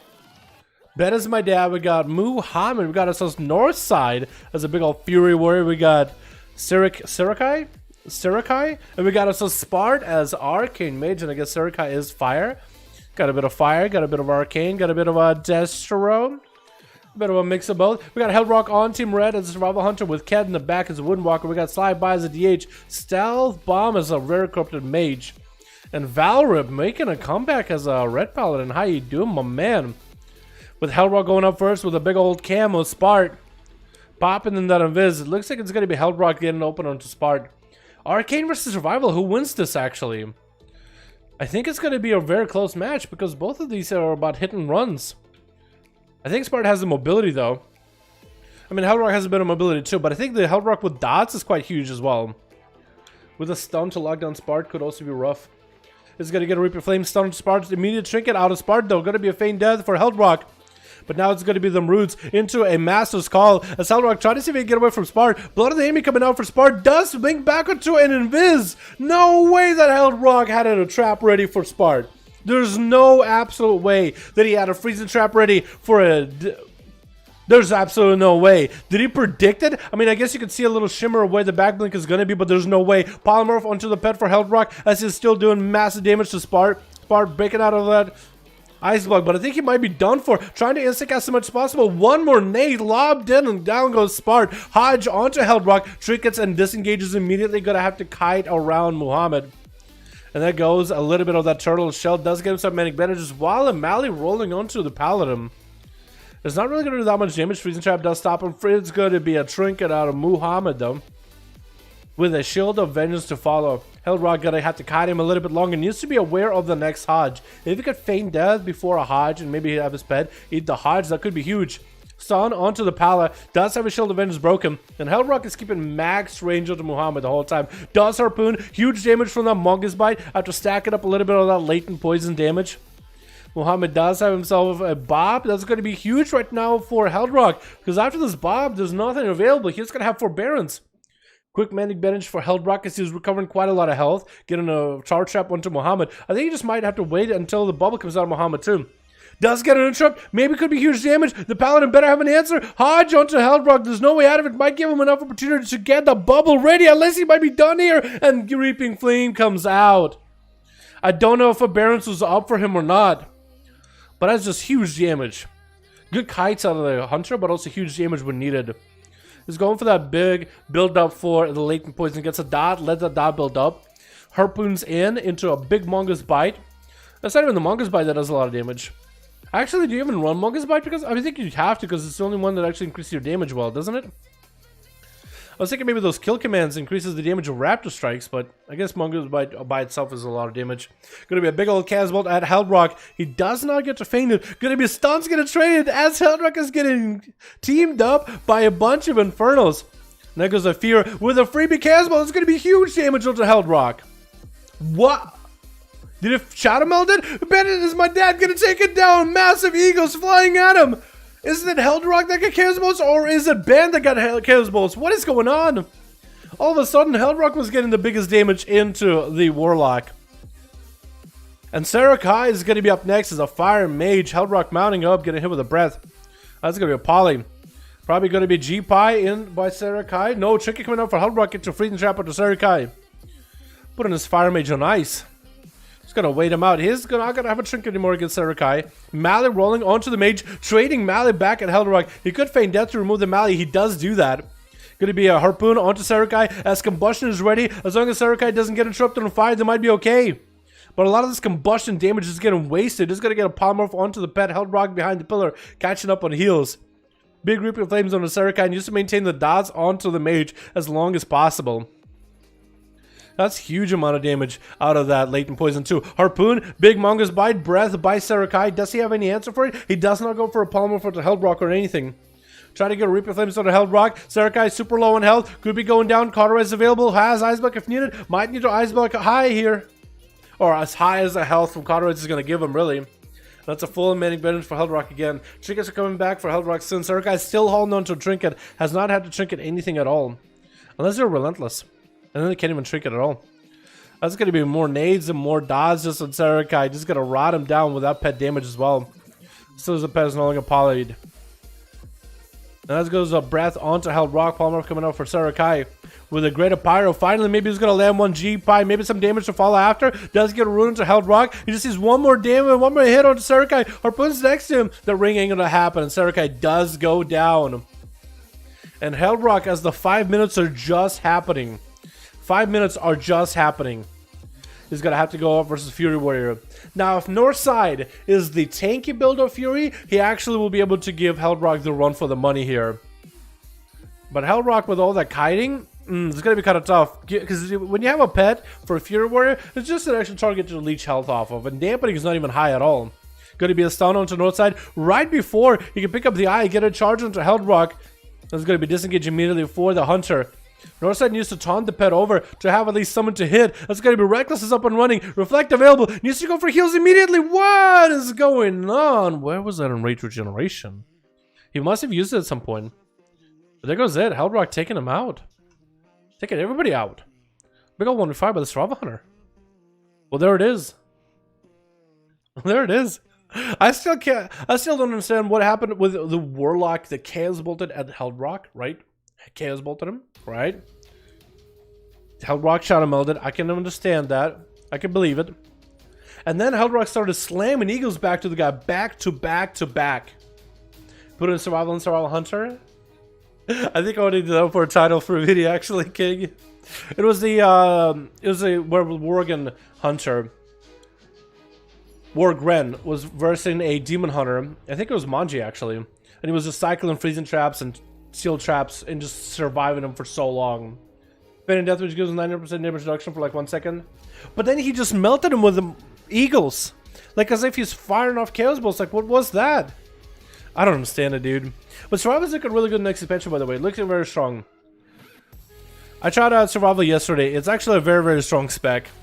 Incredibly strong. It's going to be a lot slower played, right? But it's going to be really, really strong. I think that's what they did for it. They made it much lower, but stronger. So maybe it'll be better. Maybe some of you guys will like it. It's going to be Night King and Mithrun. Mithrun. Here we go. Let's get him up and running. Survival scaling super well with gushing right now. Oh yeah, with gushings they're insane. Hellrock isn't running any gushings though, as you can see.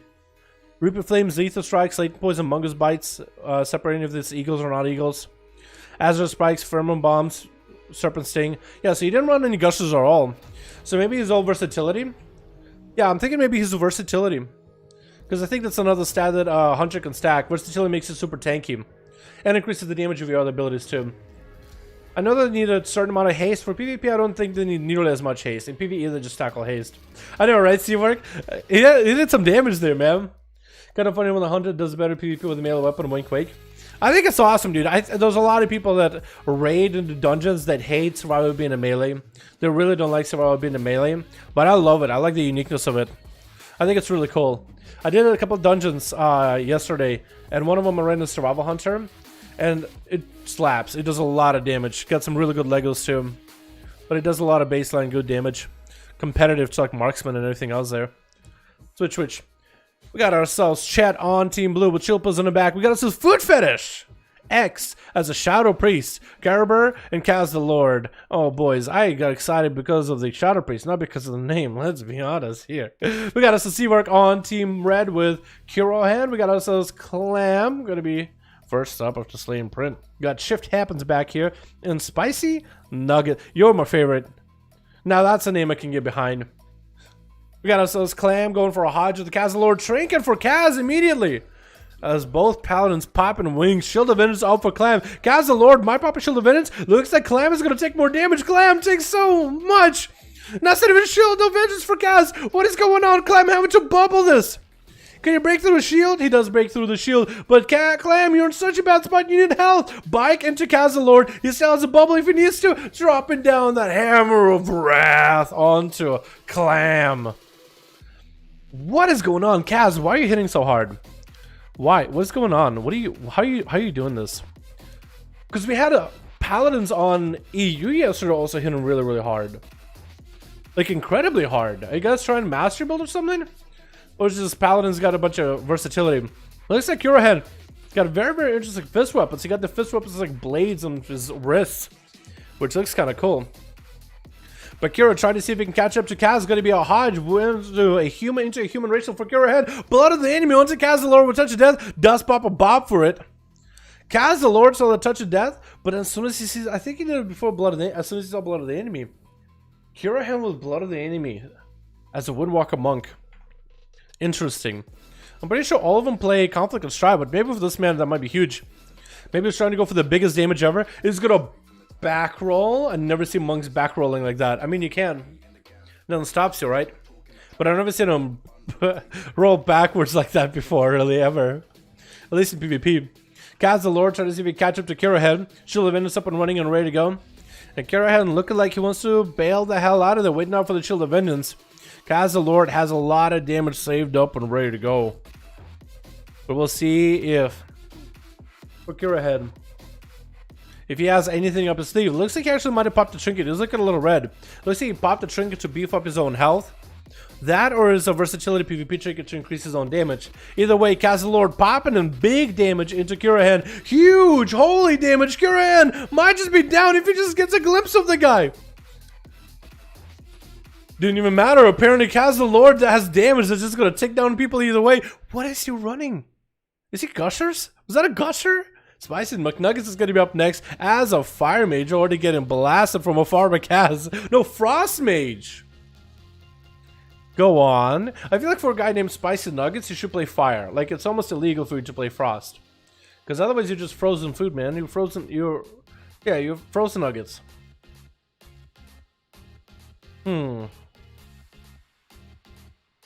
Wait, is Seawork Frost too? Oh no, yes, Seawork is Frost. Oh lord. Hydra to Spicy Nuggets. Looks like Spicy Nuggets isn't even running a pet like Seawork is. And this is getting completely cleaved down, trying to get some shatters onto Kazalord. Looks like the Paladin is gonna... Okay. I don't know what happened. I'll be honest. I will tell you right now. I have no idea what happened. Spicy is dead though. No ice block, no nothing. Looks like he wasn't expecting Kazalord to have as much damage as he did. Now can Seavark stop Kazalord on his rampage through the Team Red? Find out January 5th and theater near you. It's going to be a root onto Kazalord. Hand of Freedom is up and running with a Shield of Vengeance ahead of Seavark. As you see in Seavark's Ice Lances and Shadow combos are a little bit more refined. It's always sounds like, whoa, 10% of my health is gone. I better be careful of this guy. Going to be another resummon of a fresh new pet for Seavark. As I think the other pet got hit with a Hand of Hindrance. Kazalord pushing in as he has some damage maybe. Looks like he's pushing into Seavark, trying to see if he might be able to get close. Seavark is keeping a max range to get roots onto Kaz, to get the slows. Hand of Freedom is up. Seavark is going to go with continued shatters. With more cast, is going to be short poly onto Kazalord. I think it's setting up maybe for a flurry. This is going to go for big slows onto Kazalord. No, Hand of Freedom, actually huge shatters, and Kazalord does go for a bubble here. Seavark does go for a trinket out of the Hide, trying to get himself a Gladys invisibility trinket. Up and running a little bit early. Kazalord looks like he's lagging maybe a little bit. Hand of Freedom is up, poking out to get Seavark. Maybe a bit of a judgment or two. Trying to judge his Mog. Which actually is a really good Mog.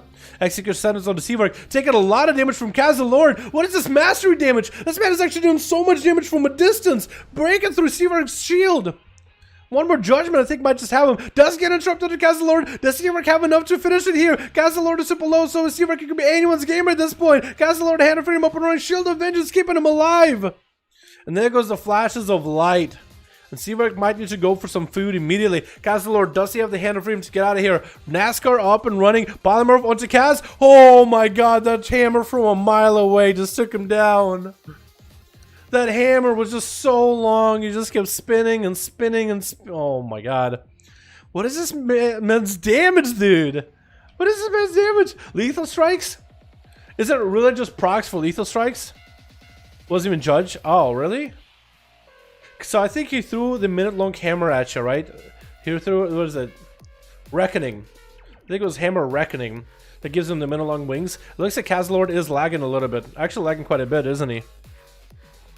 That is crazy. But yeah, oh, no! Shift happens, your bike! It got hit into a wall, it got stuck in the wall and couldn't get out. Very unfortunate. Hit me for 80k, then 2 lethals? What? Why does Hammer Reckoning hit you for 80k? I don't think that should be legal. As Kazalord actually taking a bit of damage, looks like Kazalord, he got to see his match. He met his match with Shift Happens. He's trying to go for massive heals back-to-back from Kazalord for the damage. Wings were up for the Paladin. Normal was available for Shift Happens. I think he might just have to go for a finish here. Kazalord does have a bop, if anything. Maybe you can get an interrupt on Kazalord to heals. Wings are up. What is this monstrous damage? No, for real. What is this monstrous damage? Why is he hitting so hard? Is that Kazalord? Why are you hitting so hard? No. We need to know this. His TV is at 200k. Executions at 120s? What's your build? Are you a mastery? I mean, you got a Katiko, but that's not even doing tops. You got no gushers. You got plenty of lethal strikes, but I guess that's pretty normal in this expansion. 100k judgments.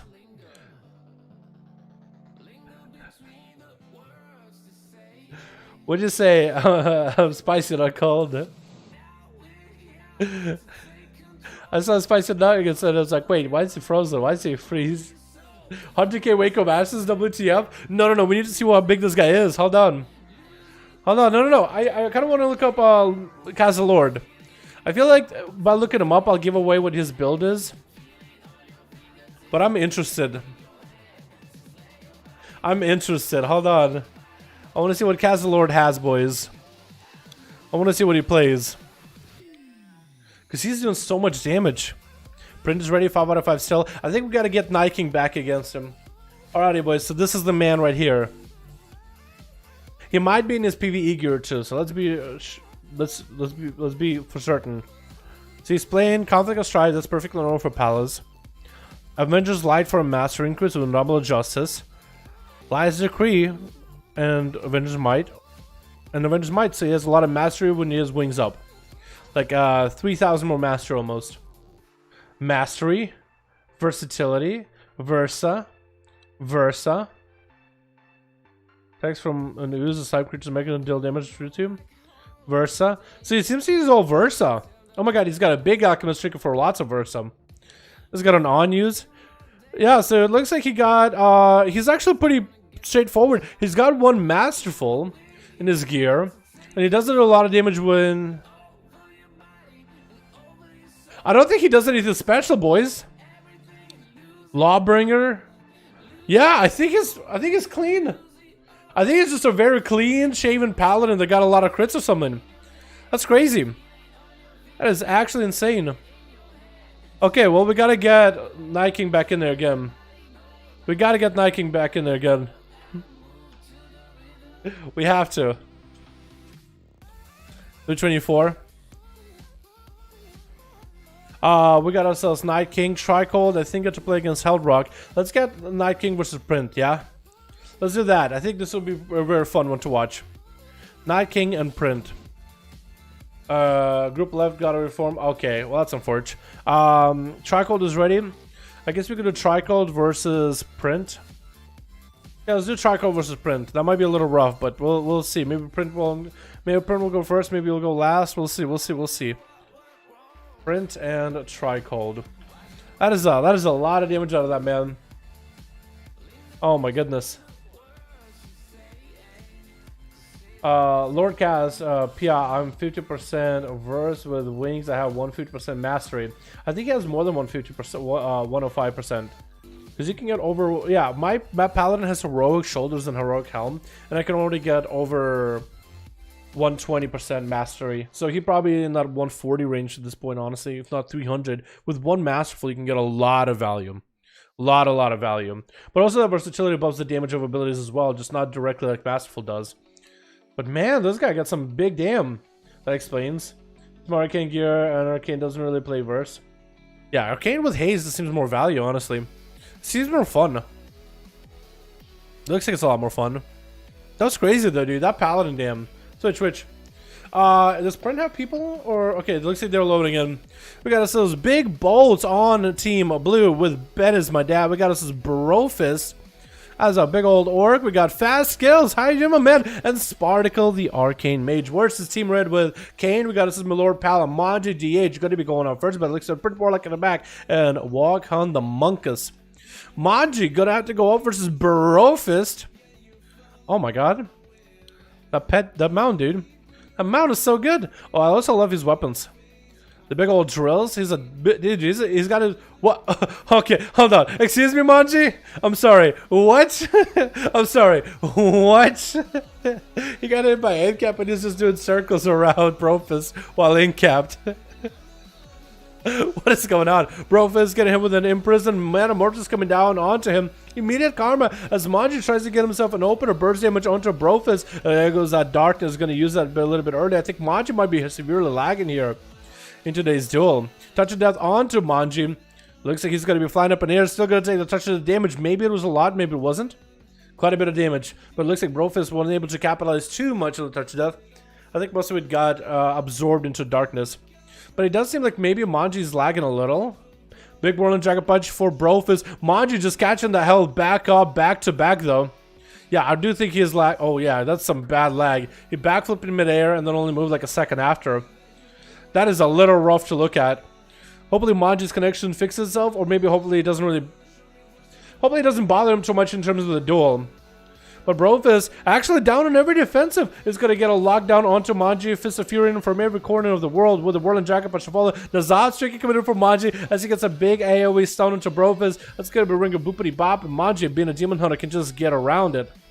Big old eye beam into Brofist to follow with an Immolation Aura. And it's going to go for a little bit of that flame damage onto Brofist. If he can catch up and interrupt him on a cast, he might have him in a good spot. But yeah, it looks like Manji, like, where he sees where Brofist is at, he's like delayed. Big dress into Brofist. Has the karma coming up soon. That's going to be twisted advantage to Brofist. Took a little bit of damage from that thing. If only Manji wasn't lagging, I think that would have been a fell lance that might have taken Brofist down. But looks like the monk is going to have karma available very, very soon. Touch of death available also very soon. And wall available back up again. And Brofist just made it all the way to the other side of the arena, just running away from Manji. Caught up on a lot of heals. He also does have 2 Warlock Hellstones on his team. So Warlocks do have a supply for him. Manji DH picking up the eye by accident, just kind of getting booped into it. Landing a stun on Brofist, doing quite a bit of damage. He keeps making this Monk's health balance up and down, man. He goes from full to none to full to none. Back and forth with the appendage getting taken down by Brofist as he pops in a wall. Trying to land a Fist of Fury onto Manji. Looks like he's actually missing it for a second. Maybe both of them are lagging. Nazat chicken from Manji right now as we hit on that 2-minute mark. Man, these guys have been running and dueling each other for a whole 2 minutes. Interrupting the Manji on that I-beam. Not gonna get that haze flying up in the air. And Brofist looking to escape out of it. Doesn't get the easiest port out there. Eats a couple lances, but is gonna be able to vilify for them. Because of no dampening yet. Manji needs to catch up on health a little bit now. He does a blur if needed.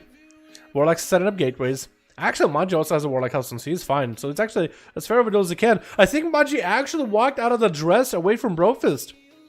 I think he actually got right out of the dress, so I don't know if he took any damage from the dress. And Brofist getting hit with an imprison. That's going to be Twisted Appendage. Needs to eliminate Karma. No, don't kill the appendage. Let the damage go.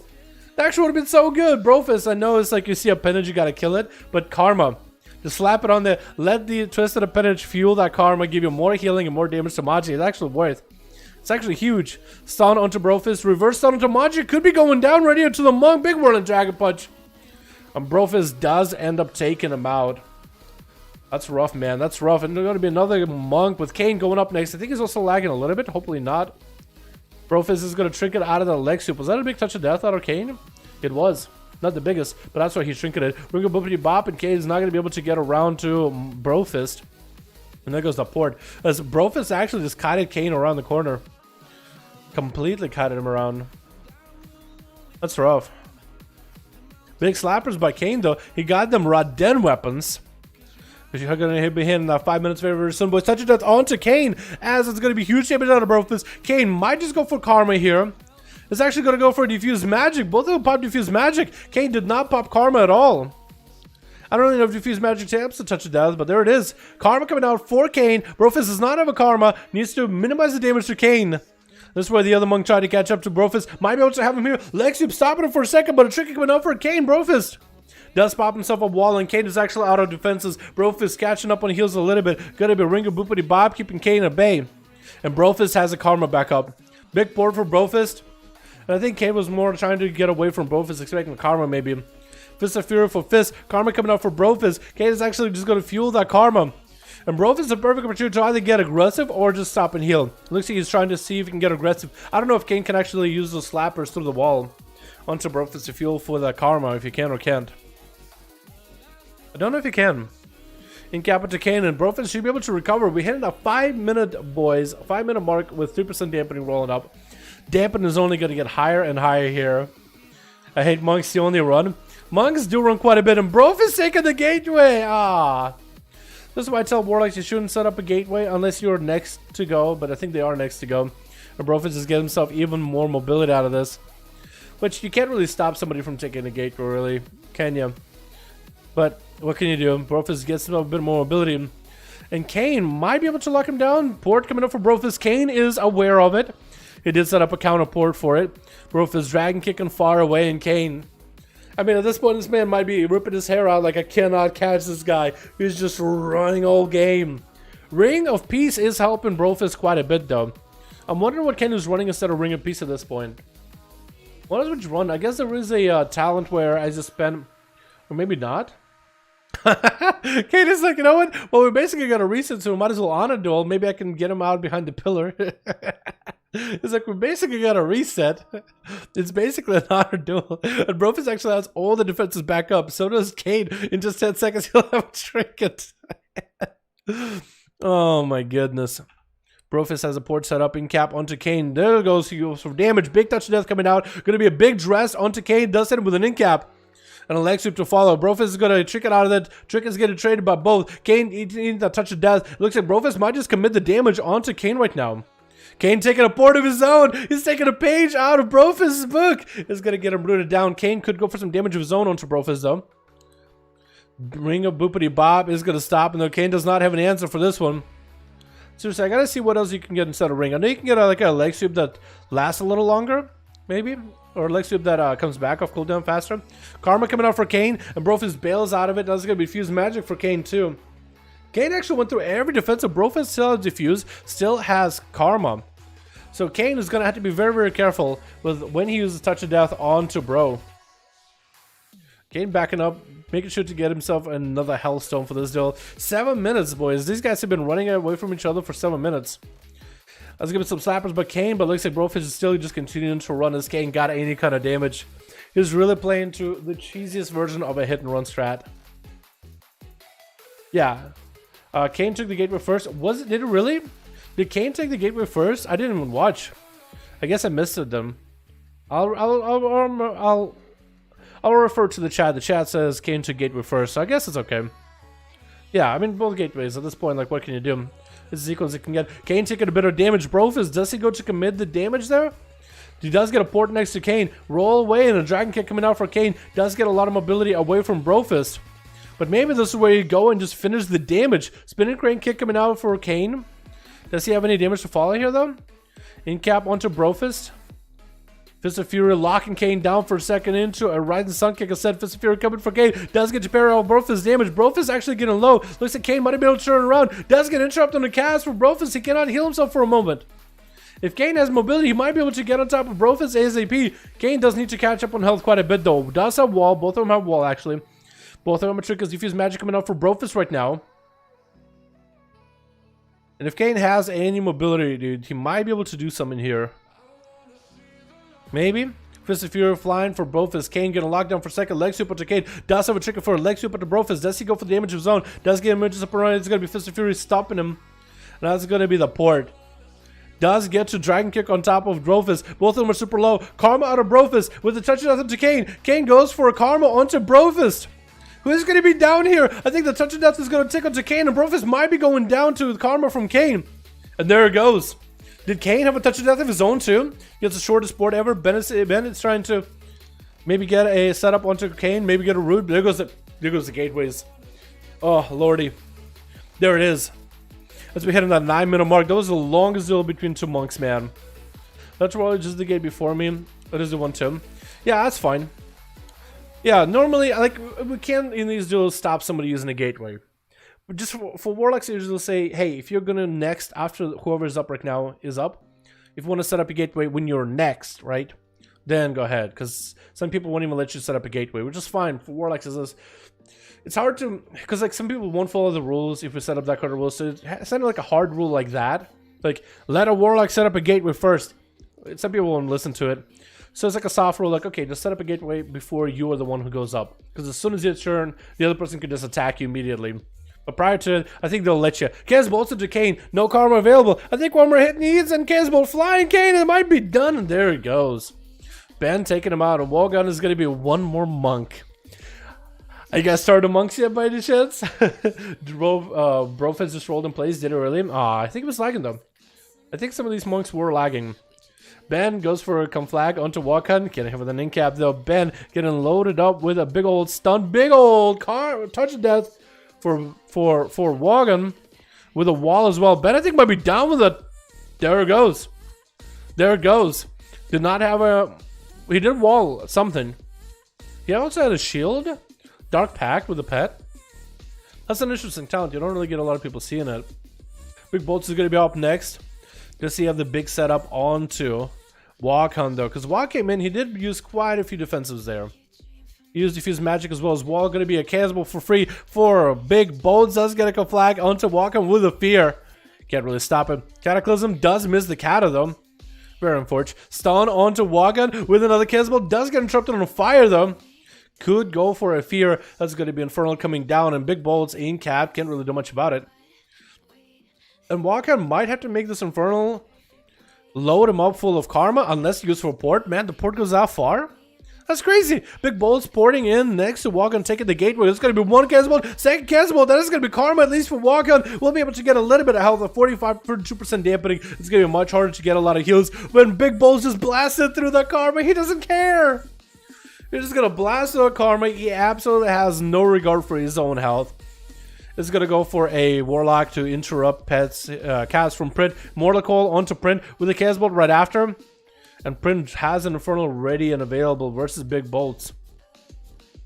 It's interesting how Big Bolts has an Infernal next to him that's in blue lettering. And Print, so it's Print's Warlock, Print's Pet.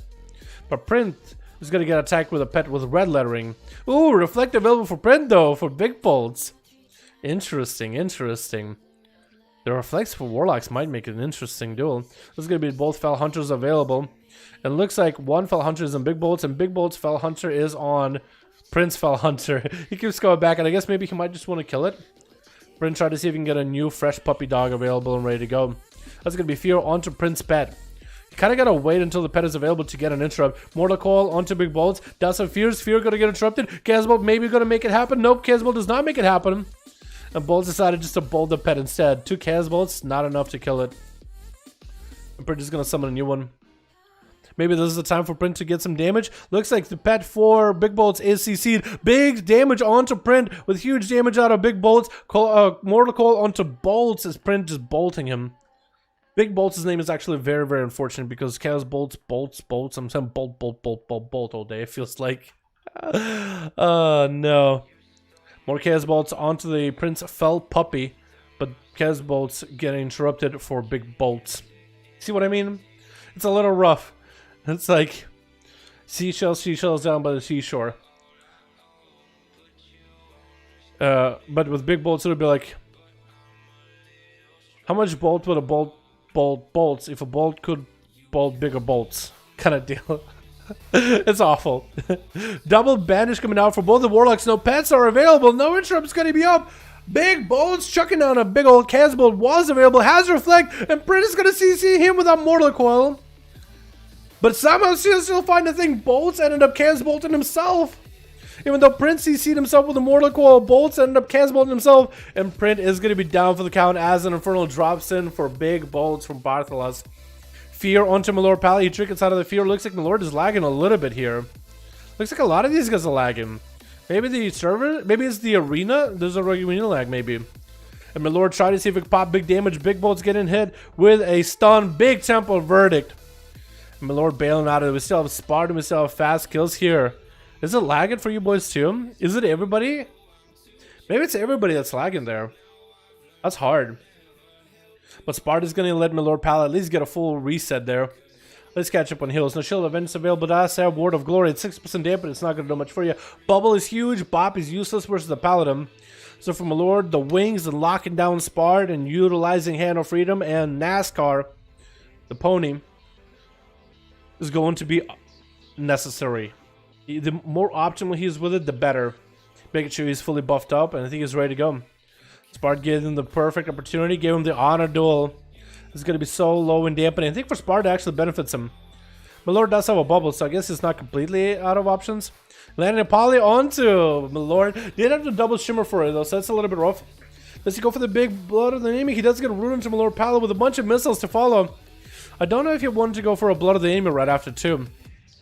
And Milord catching up on a couple of heals. Does he have the... It looked like, you know what he looked like he had? It looked like he had the Underwatch trinket there for a second. Trying to get himself flashlights. Going to be interrupted by Spart as he had Invis available. It's going to be a bunch of missiles into Milord. Blood of the enemy doing huge damage. Milord might just have to bubble this. Shield of it's up. It's going to be a Hydra to Spart. Bubble available. And Spart almost just decimated Milord in a single setup. That was so many missiles. And Milord tried to see if he bail out of the arc. And missiles still shredding right through him. Bubble down, barely any health available, has wings. Maybe he can heal. The Spart blinks again. There it is. I think he realized, you know what? There it is. That's as far as I can go. That was just a duel that was all over the place, by the way. There was just monks just keeping themselves alive forever and ever and ever into the high dampening, which definitely made it a little bit rougher. That was rough, dude. That was amazing, though. I liked it. That's so good. I like the duel a lot. All right, boys. We gotta get Held Rock against somebody. Seawork, is he around? Are you around, my man? Do you want to fight versus Held Rock? Arcane versus Survival, dude. You gotta make a play. Night King, probably his ready too. I'll let the others play? Okay. You with them? Okay, cool. I just got to my hands. I probably shouldn't be doing that. Sorry, boys. 70% debuff? That is rough. That is ultimately rough. Warlocks are like elephants. To defeat an elephant, you need to another elephant.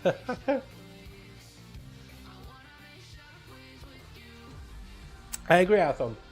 That is true. That is very, very true. Some draw because he's impatient. No mind, we good now? Okay, cool. Held Rock, I think we get Held Rock versus Mithrin is ready. Is Night King ready? Haven't seen Night King post anything. So I guess you could do a Held Rock versus Mithrin then, yeah? Pegasus is ready? Let's get Pegasus in. We haven't actually been able to play at all. Make sure Pegasus you're lead. I'll give it 30 seconds. Make sure you're the guy in lead, okay?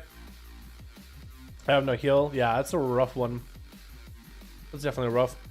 Mulgushing didn't proc at all. Raffle? Oh no. Oh yeah. I can see it. What about that other guy? That Bolts, Big Bolts guy.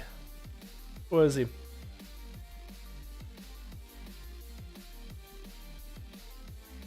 Wait, well, I'm not seeing Big Bolts. Am I blind? I'll rock Big Bolts. Oh, he's all about bolts. Oh yeah, he's OG.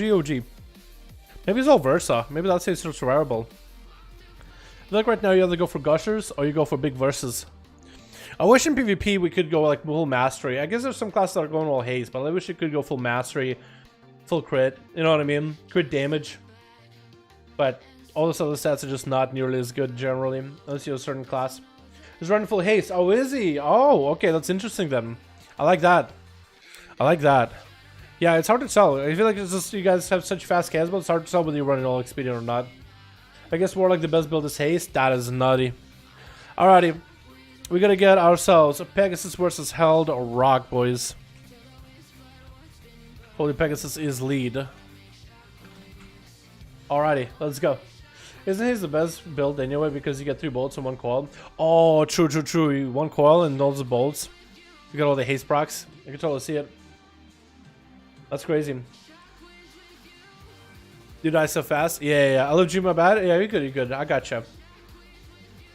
I'll requeue you. Pegasus and Held Rock, I'm gonna just send you guys a requeue. Hopefully it'll work. Yeah, I think it depends on the meta. It also depends, I think, it depends who you're playing against, right? See work?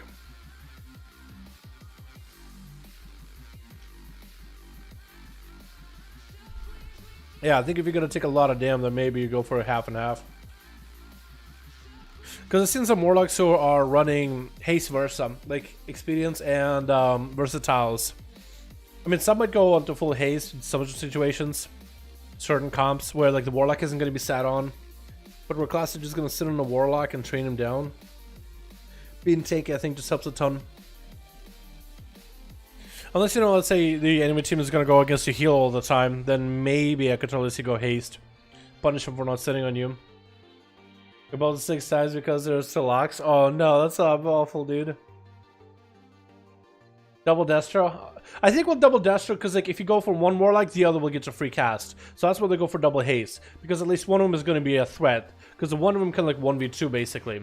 So I think that's why you go for double haste in that situation. Because one of them is going to be pressured, but then the other is going to have a freedom. So you have to split and then you won't have near as much damage. Okay, this isn't working that well. I'm going to try Held Rock and Pegasus again, boys. Just keep pressing accept until it finally works. It will work eventually. I think we bugged it out.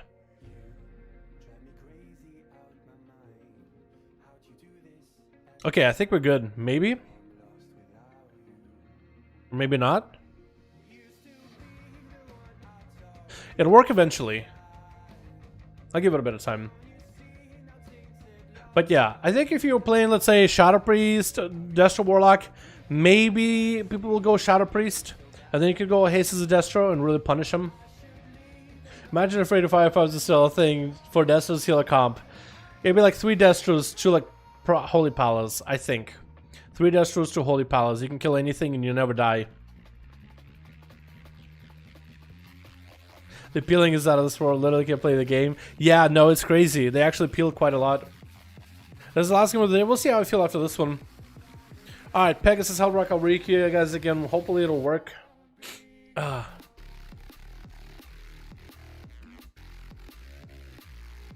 Destros to Holy Palace. Dude, it would actually be unkillable. Okay, now I think it might work. Because I think this might have taken everybody out of the queue now. So I'm gonna try it again. Just keep pressing accept, it'll work eventually, trust me. I think I gotta drop every queue, I think is the issue. Okay, I'll drop queue this time. Wait, let me give it a second, maybe it'll get us in. Okay. Try again, okay, I'll try again. Yeah, it just bugs out sometimes. We have honestly, we have no idea. It probably has to do something with somebody being queued and somebody not being queued. When you send in invites and let's say they already have a queue, and they press accept, sometimes it unqueues them, so only one person is in queue. So 3 parties have to be queued. Me and the 2 people I invite. Okay, Pegasus, Heldrock, leave all queues by the way, real quick. Leave all LFG queues. Leave all queues. All LFG and all arena queues. And I'll queue back in 30 seconds. Chivak, I don't think they have to leave queue, because eventually I can keep queuing them. I can keep spam queuing them, eventually we'll drop them out of queue. And then, I think, I have no idea actually. I think eventually, like sometimes if I'm in a queue and I queue up, and it drops me out of a queue. And if I do it enough, I think it drops everybody out of the queue. Okay, cool, then we'll try it. Fastest chaos bolts I've ever PvP with no loss is 0.76 second time with no lust in PvP. That is disgusting. Barely a half a second goes by and the chaos bolt is in the air.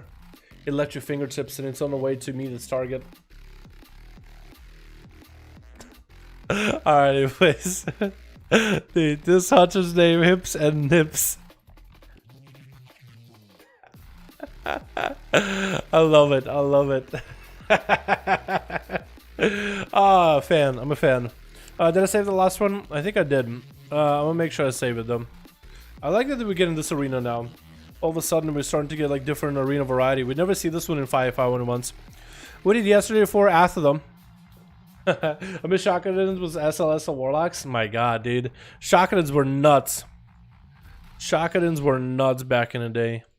Alrighty, boys. Switch. Got ourselves a lone on team or blue. I was gonna say red. We got ourselves big bolts as well. We got ourselves Boom, the balance druid, fast kills, the rogue, Genesis. By the way, guys, come down from up there because if you stay up there fast kills, you're just gonna get zapped. So come down where Boom is at, and you'll be fine.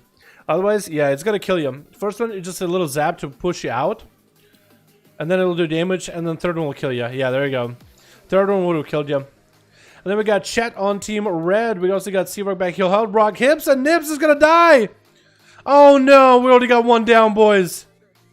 Yeah, well, okay, and Valorant. What? Okay, well, can somebody res Hips and Nips? Can you guys res them from there? Alone is taking so much damage from Arcane.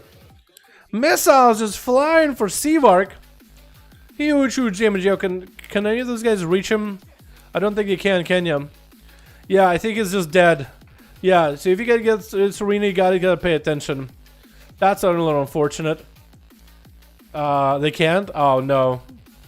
Well, Hips and Nips, I'm so sorry. You're literally dead before you tried. Yeah, you guys gotta pay attention with this arena. Requeue? Do we? Do we requeue or just keep it going? Because maybe Seavark, this will be his 1v5. I don't wanna mess up his style, you know? I don't wanna mess up his vibes, man, you know what I mean? Maybe it's jiving. Oh no, we can requeue, I don't care. Yeah, if dead on arrival, literally. Well, maybe we'll give Valorant and Chet a chance to maybe res him. Maybe they'll be able to find an angle. Maybe somehow. Because look, Valorant is almost getting out of the arena. It's gonna be Alone taking a bit of damage from Seavark. Instant cast Arcane Blast coming out, Barrage sniping him out. Down goes Alone. Yeah, he might be actually line of sight completely, doesn't he? Yeah, I think that creates line of... Yeah, he's like... He got caught in the worst spot possible. He logged off, don't? Okay, he logged. Maybe it was DC'd, man. Maybe it was DC'd. I don't think anyone will play anyway that has Seavark counter. Dude, I know, right? Yeah, alright. We'll just keep it going. Genesis already took a bit of damage. I don't even know what he took damage from. Was that Seavark? Because Genesis health is quite low. Did he try to fly back up and get zapped or something? You better not fly back up there, just in case, because I don't think it's gonna be good. It's gonna end good for you. It's a 4v5 now. Wait for cooldowns to do it that way. I guess it was kind of like turned into 4v4. Seavark did take down Alone pretty quickly. Now we'll just keep it going. He's DC'd anyway, so it's fine. Yeah, I guess it's okay. That's funny though. Yeah, if you're gonna start seeing, we might start seeing this arena a lot more often, boys. I think Blizzard decided to change up something about the game. When you do a random arena, it recommends this one from time to time now, compared to it barely used to recommend this arena. Jess getting hit in the polymorph with a voodoo rod trinket, rotting him down with missiles flying from a distance. Seavark actually getting so much damage into Genesis. That voodoo rod trinket just doing so much work. Warlock Hellstone getting Genesis back to 50%. He's still just getting kited by Seavark. It looks like it's going to be a knock-up by Seavark, as Genesis trying to get a fell rush into Seavark, and I think it might be the end. I think it might be game. Oh my god, Seavark just didn't even let the demon hunter touch him. And Fast Skills is going to be up next as an Assassin's Rogue. Seavark should be aware that it is stealthing. He's stealthing. Sapped by the Rogue. Seavark does not have a trinket. Does have a Viz Ice Buck available. It is a assassination.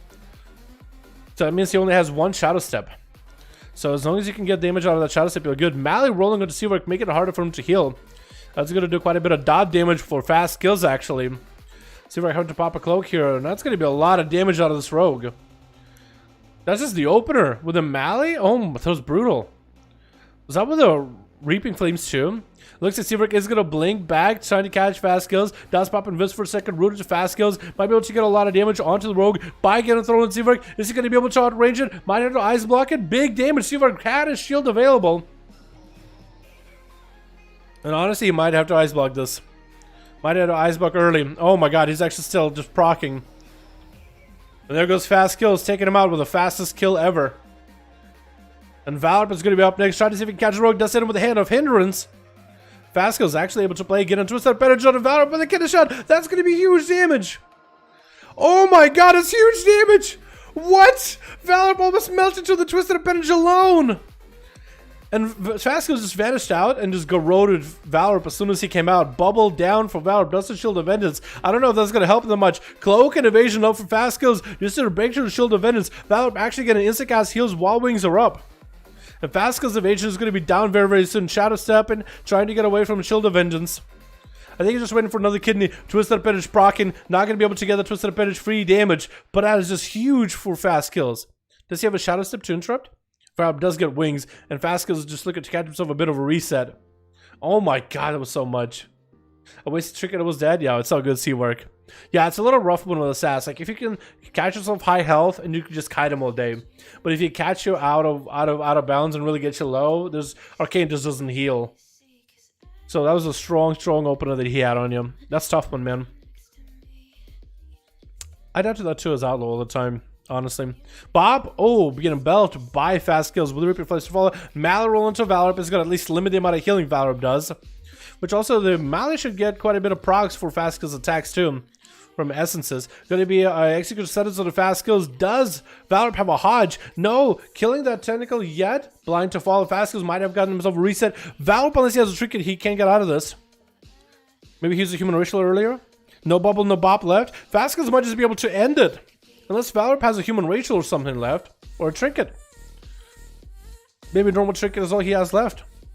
So Fast Skills needs to be quick. Vendetta rolling into Valorp. Going for a cheap shot. Bike to follow. Valorp going to hit him with a kidney. There's going to be a wings up and running. Valorp needs to heal right now. And Fast Skills taking him out. With Chet charging in immediately. Maybe charging a little too close, but there it is. Fast Skills has an advantage very, very soon. In just 3 seconds, he might be able to get out of here. Get a full kidney shot on the Chet, doing quite a lot of damage with advantage to follow. Does he go for interrupt? No, I think he's just gonna wait. He got Evasion and Cloak of Shadows coming up very, very soon. No trinket available for Fast Skills for a while. I think it's perfectly fine for him to buy a bit of time as we hit on the 6-minute mark, boys. Fast Skills, Boom, and Big Bolts is still available on Team Blue, with Held Rock being the last one they're saving best for last for Team Red. And Fast Skills is just going to have to take his sweet, sweet time dealing with the Pala. Maybe now he wants to go in. He got him in a good spot. Maybe Mally's back up. He could throw on the Mally, get a lot of pressure onto the guy. Cheap shot. Not open up with the Kinder shot. Getting the basic dots, Reaping Flames to follow, Kindred Shot into Chet. Well, it did not get the Corruption to proc the Tentacle. This is where I think you wanted to get a Corruption to proc a Tentacle into a single Kindred Shot on the Chet. That'd be huge. Hodge into fast skills. Chet trying to make some damage happen. Big Execution Sentence. Big Wake of Ashes. Huge Temporal to follow. Oh, Evasion and Feint was up for fast skills, but nothing could have stopped him. Nothing could have set him up for this kind of a huge damage setup. Boom, going up next. Trying to get a Stealth Layer. Dots onto Chet Morton with a huge Space Laser. Boom with Thorns with Barskia. Not using either one of those. Getting a silence into Chet for a second. Still super low in health. And one more hammer takes him out. Big Bolts is in a perfect spot to take down Chet right now. Bubble coming out for Chet immediately. Oh my goodness. You got big Tendus, damn. He does have huge Tendus, dude. Pascal's actually had such a good Tendu setup. It just was so RNG. Like when they proc, they do a lot of damage. But when they don't do a lot of damage. Hodge reflected onto Chet. Perfect play by Bolts. I don't know if he got a rebuke out of Chet though. But that's going to be Casbolt into an Immolation, into Incinerate. Huge reflect. Into Succubus into Chet, trying to stop him from Flash and Lighted. Trying to get the Incinerates rolling. Just sees one more Incinerate. Into one more Casbolt. Ready and down he goes. Big Bolts now versus Held Rock. Survival Hunter versus a Destro Warlock with the fastest cast in the West. It's going to be one of the tough ones. Casbolt's coming out for Big Bolts. Cataclysm right after. As Infernal comes in, Held Rock is going to take a lot of damage. Not playing the Gusher playstyle. Maybe the Versatile playstyle might be a lot better against this duel. Chickens out of the Mortal Coil and hides behind the pillar immediately. Bolts pushing up. Still has the wall. Held Rock is going to give himself a little bit of that Master's Call to maintain the mobility. Big Bolts boarding in on top of Held Rock. Actually go for Turtle before the Fear finishes. Big Bolts still has a lot of doubts, rotting him down. That's still Infernal available. Big Bolts trying to get a bolt onto Held Rock, couldn't reach him. Mass mobility by Held Rock. Does have a Freezing Trap available in case Succubus stops him. Succubus actually stopped and replaced where the Freezing Trap is at. And Big Bolts trying to get a Cataclysm root onto Held Rock. Freezing Trap does get the Succubus CC'd. That's going to be some Chaos Bolts out for Big Bolts. Huge damage on Held Rock. Does get a wall up and running. That's going to be a wall for Bolts, though. Needs himself a Mortal Coil onto Held Rock, maybe together with a Havoc on the ped to catch up on some health, as we are at 28% dampening. Big Bolts came in with a massive expedient build and really sped up the gameplay here. Held Rock is out of all defensives, has Freezing Traps, does get a trap onto the pet. Stun onto Bolts, might be able to come in and make some big damage happen. Succubus, you see, somehow the trap breaks on the pet with the Chaos Bolts to follow for Big Bolts into a Fear onto Held Rock. Second Bolt right after, Shadow Fear to follow, Immolate right after. Does he have the Mortal Coil? Cataclysm instead. Incinerates trying to make a play. That's going to be Feign Death for Held Rock. Interrupt on the Bolts and does take him out in the end. Oh my goodness, boys. That was some good games, man. They went from like some of the more slower pace, very deliberate games into a very fast paced towards the end where it's all or nothing, dude, and the Held Rock comes out on top for that one. Damn, man, that was so good. I was actually so good. I like that one a lot. Everybody got to play too, which is great. I love the reflect by Big Bolts though. That was awesome. That's awesome. That's so super cool to see, because you don't see Warlocks using that talent that much. At least I feel like you don't, right? And then reflect on that Hodge. Oh, perfect. Perfect. Super good. Yo, peep this. Wait. Oh my god. What the hell? Oh my. Is that fast skills? Oh my god. His damage. Reaping Flames. Gushing Wound. Big Mind Flame. You're actual corruption, aren't you? You're actual corruption, aren't you? Your Rupture, Lethal Strikes. So... Your top 4 are not even class abilities. Oh no. You only got like 3 tentacles too. They did that much damage. Oh. I mean, Reaper Flames against the class ability. That's why I gave up. That was rough. Oh no. That's nutty. 235 Tendus, 3 Gush. Yo, you tell me 3 Gushers did that? That's really good. If 3 Gushers can do that much, that's insanely good. That's actually worthwhile Gushers then. Maybe I should get some Gushers then. My god. That is so much damn. 30% of the damage off for class abilities. Oh yeah, isn't it actually, hold on, 13 plus 11. So it's like 0.4 then. That's like 24 plus 10, 44 plus 2. So close to 45. if you round it up, because that's 0.5. So 44 plus 8, that's like 50, yeah, over 50%. Easily over 50. Over 50. Lethal Strikes, Mind Flay, Gushing Moon, Reaping Flames. Nutty. Been playing a bit of Shadowlands, boys, and it's looking pretty good in Shadowlands. If you're at a point where you're just tired of seeing those kind of numbers, Shadowlands is going to feel pretty good. Even most of the Covenant abilities are not even like that, like, takeover. And most Covenant abilities are the utility, or they're 5% of your damage at most. They're fun though. Anyway, and PvE tricks, I forget about those. Yeah, I guess there's a guidance, but in top 5, your top 4 abilities, there goes more than 50% of your damage right there, which is crazy. It's just, yeah. But I think that's just what Blizzard, when they realize that they can't really do much with classes, the added corruptions and the added essences, and with all of us using these corruptions and essences, if you buff or nerf a corruption or an essence, you are nerfing all the classes that use it. So if everybody gravitates to a specific corruption like PvP, Gushers, nerf Gushers, so you're nerfing a bunch of classes and controlling the damage of a bunch of classes in PvP. Which makes sense. It takes away a little bit of that uniqueness of like how Rogue plays when it replaces holy damage with Gushers or Demon Hunter or Unholy DK. But then you still can do kicks and you still get to utility. You just, all your damage is no longer a class thing. It's just out of your control altogether. Which is crazy. But yeah. Thanks for listening. Still love them. Yo, thanks Chulo for coming by, man. Appreciate you, fam. Tired of 50% verse plays. I am a not a 50% Versa. I'm like 45 when I'm all versatility it out. Actually, no, probably can reach close to 50% right now. Yeah, at Zelda you have to run all Versa. Gusher is just not as good, not nearly as good. Couldn't do anything. It wasn't willing to do anything. Okay, so Dedra. I mean, we can talk about like, oh my God, did Blizzard do anything in BFA? Did they not? That is a good question. But however, with Shadowlands coming out, I would rather finish up the suspension knowing that they spend most of that time in Shadowlands. At this point, I'm okay. I think at that point, that's a sacrifice I'm willing to make for them to just completely abandon most of the balance tunings for this expansion. It's kind of okay. It's not like perfect. There are some things that are broken, but it's like playable and people are playing it, right? It's kind of okay. Kind of okay-ish sometimes. But let the rest of the work go into Shadowlands. That's how I look at it, man. You know what I mean? But yeah. Thanks for $5. I'm hoping highlight 1v5. Hell yeah, dude. That was a lot of fun to watch. I love watching Survival Hunters compete, man. I love watching Survival Hunters do well. And plus, you didn't do it with Gushers either, Keldrock, so that was awesome. What's that about BFA Fire Mages try Arcane? Gonna laugh at them? Yeah, that's gonna be interesting. Arcane is looking pretty good next expansion. The 3 patches to fix Shadow Priest and Affliction, and yet they outside of fun spectrum, the whole BFA.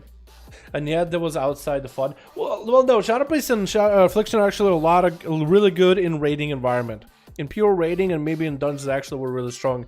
And with corruptions you actually can make them really good. But for PvP it's a whole nother story. Again, at this point I'm okay. It is what it is with patch 8.3. Look forward to Shadowlands, boys. That's all we can do. It's gonna be the best expect for sure. Sad Frost isn't gonna improve.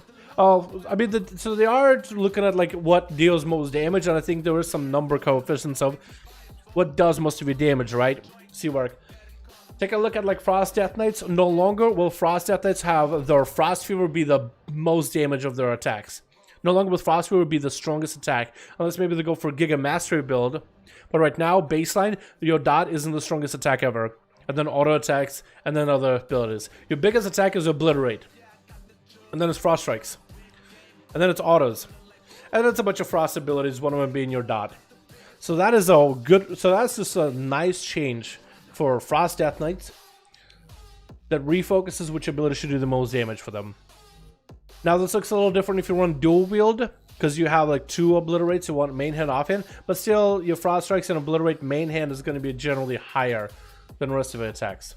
Frost Mages, all that we need to do is that we need to figure out how much damage should Ice be, how much portion of it should Ice be, how much of it should be Frostbolt, how much of it should be all these other abilities. So maybe they'll make certain abilities baseline stronger and certain abilities baseline weaker to give them more consistency. You know what I mean? I mean, Frost Mages add Deep Freeze, Honor Talon, GG, Frost Insane. Maybe, actually. Yeah, maybe getting a stun might be something they might need. I think it's off the table for them. They haven't done the balancing for classes yet. I think they're going to do more of that in PvP. Yeah, still a lot of balance tunings are going to happen, I think, in the future. Will Amulet still do more damage than full affliction dots in PvP? No, I think so. They're giving you an honor talent where you can put UAs on everybody. UA does a lot of damage right now. UA also makes the enemy in PvE take 10% more damage. But with the talent, you can put UA on multiple enemies instead of putting it on just one. But you take away that 10% damage increase. UA is quite a lot of damage for Warlocks right now. So I think in PvP you gotta UA and get your dots up and running to spread pressure. I don't think you can have Immolate dominate as much as it does right now. This is a dot.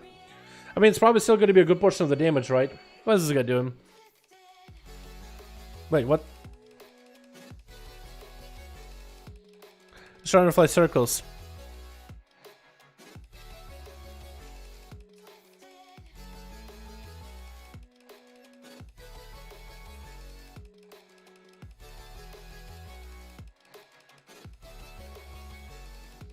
Can I help you?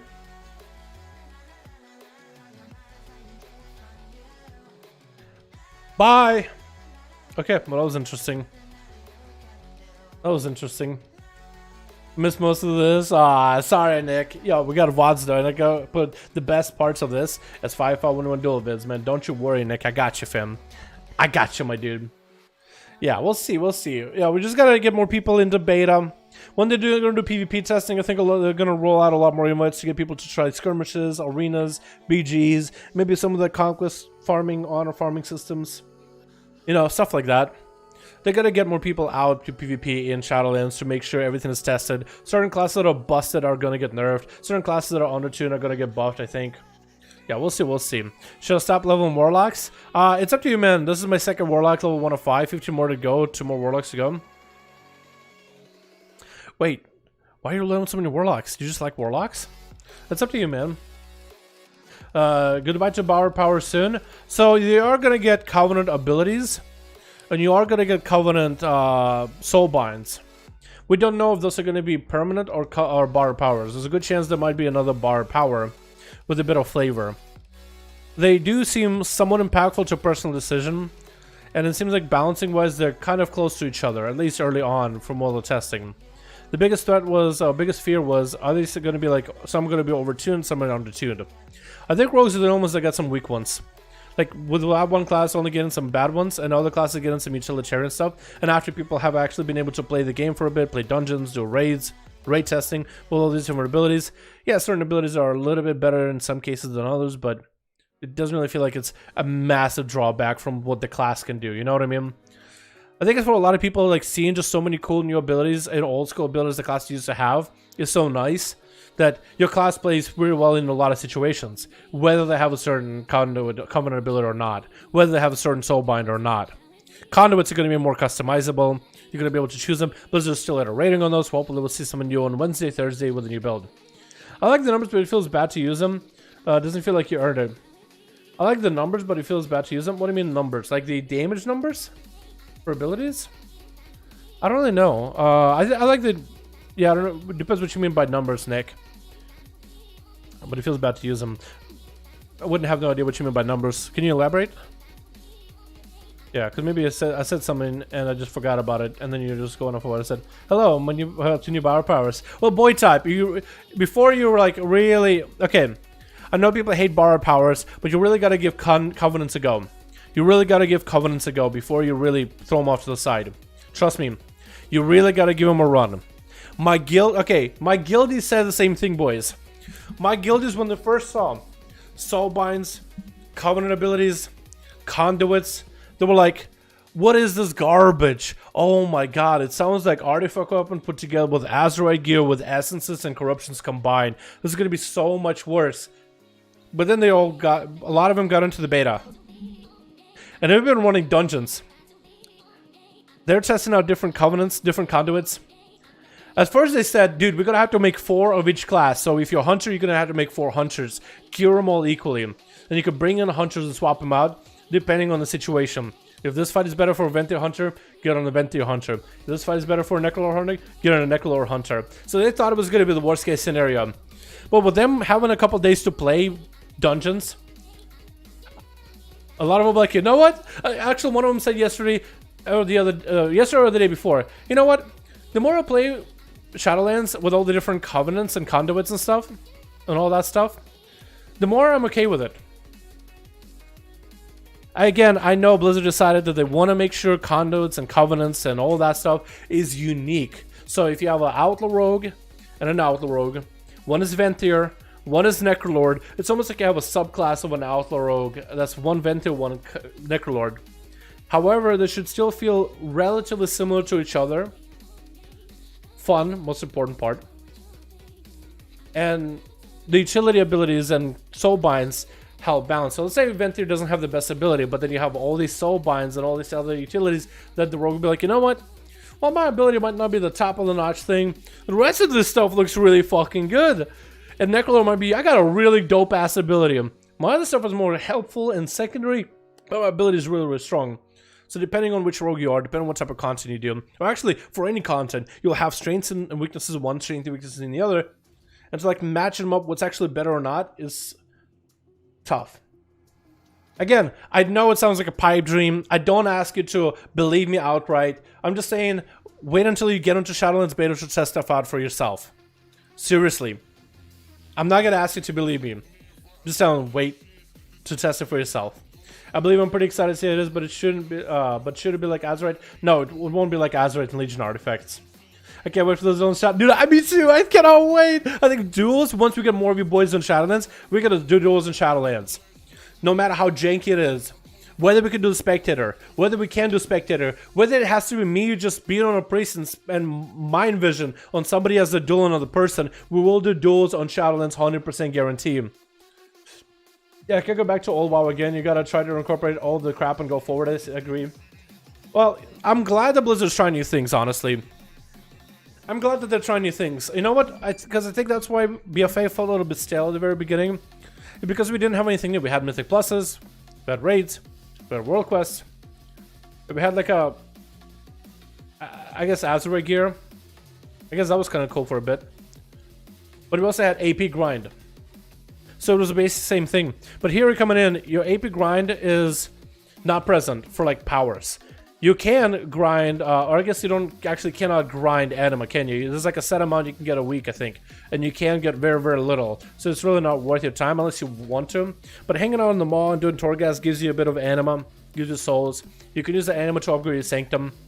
So you can do more stuff around the Sanctum. But will you need anima and upgrading Sanctum to get on a raid or dungeon? No. You get a little bit like, you know what? I don't care about my Sanctum. I don't care about doing extra world quests. I don't even care about doing a mission table. Fuck it. You don't have to. But if someone cares, they actually will be able to get like transmog things from the mission tables. Cosmetical stuff. Maybe even toys. If they really want to upgrade those followers. But you don't have to.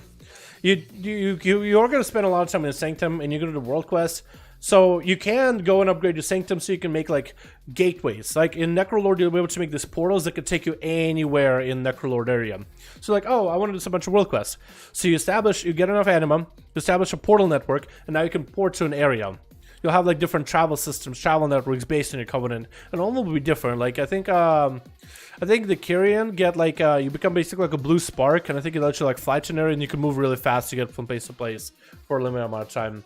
Wells will have simple teleports. The event they will have like systems of mirrors that you can use as gateways or whatever. There'll be stuff like that. Boon of the Ascendant gonna make my DPS disc freeze a thing. Can't wait. Yo, Boon of the Ascendant is pretty good, not gonna lie. It's actually kind of good. People thought it was gonna be a terrible ability, but it's actually quite strong. It's actually quite a strong 3-minute CD, honestly, even for Shadow Priest. It's actually quite nuts. I'm just crying about it. I don't see the issue with the TBH. You gotta understand, like, people are concerned for a good reason, right? Everybody wants this next expansion to be good. That's one thing we can agree. Everyone wants this expansion to be good, right? All of us agree on that. So the things that we think will make the expansion good are going to be different from person to person. I feel like there are a bunch of good ideas, and we can definitely come to a middle ground, right? You have to take at least some, like, when people have a fear about, like, oh, this mechanic might be bad, this mechanic might be bad. They're not, like, unsubstantiated fears. People have been playing the game for a while. So if you're someone who's been playing and you ran a bunch of systems, you've been through like Mr. Pandaria onto this expansion where they were trying a bunch of new things and new systems over time. You've seen what works, you've seen what doesn't, you know what you like, you know what you don't. So we should definitely take certain fears and worst possible situations into account. But I don't think Blizzard should completely remove a system altogether if they think something cool is new. You just have to adjust it. You have to control it. You have to make sure to make it good. You have to make sure there's no holes in it. But I want them to try new things either way. I don't want it to be stale. I don't want it to be like, we get the same thing like BFA, you know, just same thing. Oh, World Quest, Mythic Plus is raid, have fun. And we do that for 3 months, we'd be like, well, it feels like the same. It doesn't feel like anything's new. So I'm glad they're trying new stuff. This bit is going to be wholly basically super exciting. This bit is going to be wholly arcane, basically. Kind of. Yeah. Yeah, Bonus Senate is a really good one. Challenge to bring new things for keys like affixes. Yeah, a lot of people have suggested maybe Blizzard should add affixes that are actually helpful, or at least a non-negative affix. Like some sort of an affix that isn't exactly a negative, just something to make dungeon interesting, new and exciting, maybe a new mechanic. Maybe one where you can actually use an affix to benefit you. Like the current affix, Seasonal 4, right? Season 4 affix is awesome. Season 2 affix was just like, hey, you just have these ghosts and they're really easy. Big AoE, but you won't be able to do that in expansions as they cap in AoE, which is fine. It doesn't feel that bad. At least not really.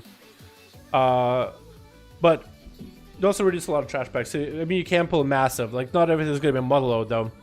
Motherload has a lot of enemies.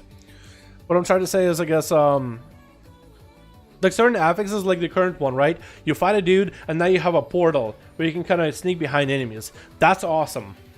That is awesome. And maybe they can add other affixes where you can actually take advantage and get some sort of benefits for doing certain things. Like, I like the idea of being able to scatter some elite enemies in corners of the map. And when you kill that enemy, you gain some sort of a buff. Or maybe you gain some sort of a one-use item that makes the dungeon that much easier. Or something, anything. Yeah, so it's something for Blizzard to imagine what they want to do for certain affixes. Certain affixes for certain dungeons also should be removed, I think. Or certain affixes could just go altogether. Like Explosive is not a fun one, honestly, if as a melee. More like the Corruption and Azeroth chase stuff. Do you think it's going to be more like that? I don't know. Corruptions and Azeroths, I think were okay. I mean, more like Corruption and Azeroths. Oh, you mean numbers? The numbers feels bad for them. I don't feel doesn't feel like you earned it. Oh, okay, that's what you meant. Like free death without removing 5 seconds. Well, I don't know about free death removing 5 seconds. It doesn't feel like something that's interactive, something that's interesting. But like for this week, like this season, dying does not remove seconds of your time. Doesn't really feel like that fun. Like something where you have earned and gain a boon or something is, I think, pretty cool. I don't know. I really cannot come up with anything, but like more non-negative affixes to actually make it fun, I think would be cool. But also, I've tried out some keys in Shadowlands so far, and I've actually kind of agreed removing Fortified and removing Tyrannical as an affix from dungeons. I don't like a certain week's Tyrannical. Oh, okay, I'm just not gonna push. And Fortified, okay, I'm pushing. So maybe they should remove Tyrannical Fortified. I think it's more enjoyable and you can actually push dungeons when all of it scales, not just portions of it, like mobs versus bosses. I think that would be cool. I hope they maybe consider removing those affixes. Because I think every week basically is a push week. Every week, depending on affixes, you're going to do stuff. Of course, there's going to be like, okay, this week we have really bad affixes, so certain dungeons you won't be able to push. Right? Certain dungeons you won't be able to push. But there's no way that other dungeons you can't. Because right now, depending on affix, certain dungeons are a lot less enjoyable, but others are doable. Like teaming. Teaming you're not going to want to take into Motherload, because that's a lot of enemies already and it's going to be even more.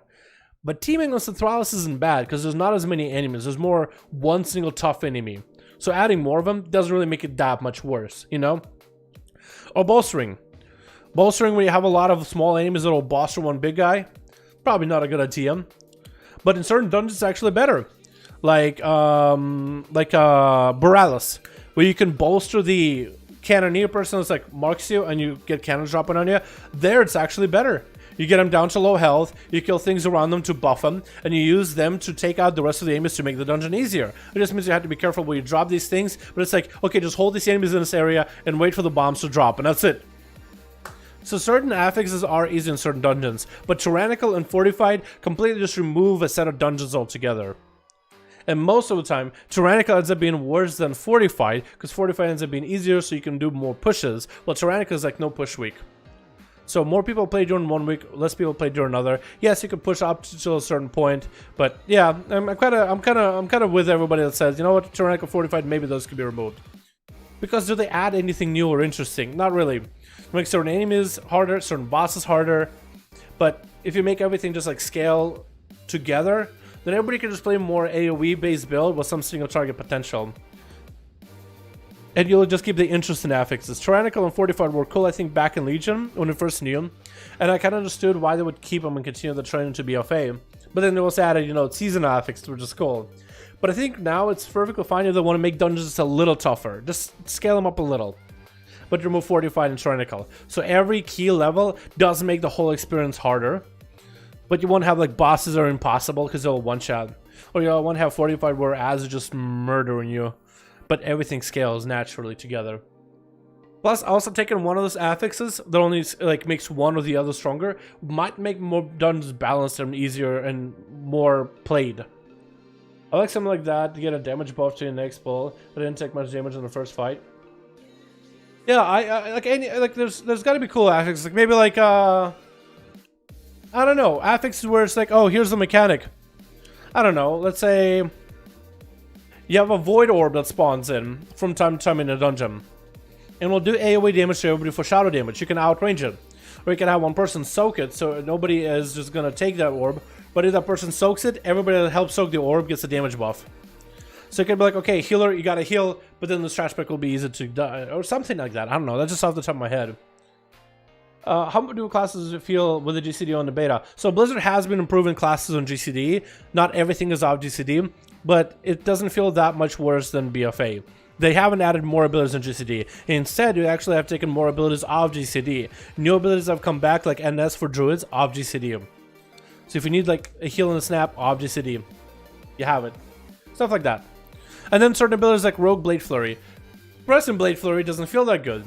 But a pressing Blade Flurry does a shitload of damage to everybody, even so much damage you might want to use on a single target. Yeah.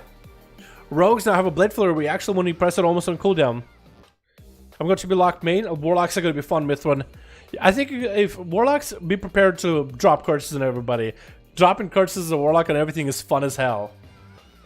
How do you class? Yeah, GCD doesn't feel that bad. I see lots of people saying Arcane on Holy takes 50 seconds to save the CDs going. I don't know about Unholy, but Arcane, yeah, it does take you a little bit of ramp up. So maybe Blizzard can do something about it. Or maybe the ramp up for Unholy, Arcane, as long as the damage is worth the ramp up, then maybe I think it's okay. I've seen some Arcane play the big ramp build, but I've seen other Arcane mages not play ramp at all. And it seems like both of them do well. Yeah, anyway though. Anyway, boys. What's up? No more duels? I think I'm done there, Karen. Karen. Oh my god. I'm not, it's almost like I'm saying Karen, but Karen. Ah, fuck, it doesn't work. It does not work. I'm done, boys. We had our duels for the day. Had a bit of a chat with the chat as well. What's up, Nar? How you doing, my man? Thank you boys so much for coming by to the duels. Appreciate all of you for joining. Had a lot of fun over on the NA today. Thank you, boys. It's super fun chit-chatting with you guys about Shadowlands a little bit. Tomorrow, I think we do more Shadowlands stuff, man. Have a great day, everybody. Yep, you too, Mythman. Have a great day. Thank you, boys, so much for coming by. I'll see all of you, boys, tomorrow, probably for more beta stuff. Thank you, boys. I'll see you guys next time. Peace.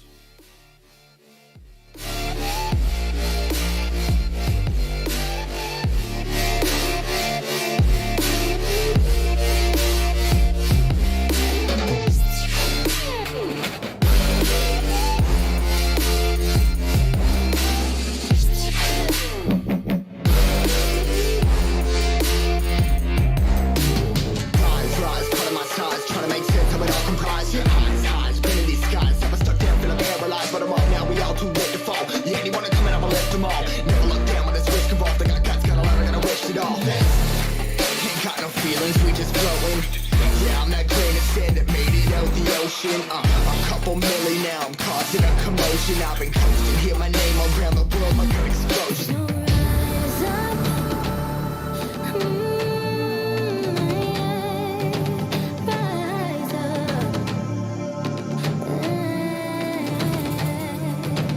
We are the apocalypse, and a pair that keeps us floating. As we fly above the stars, the night won't scare us falling. So rise up. I'm too great to be landed.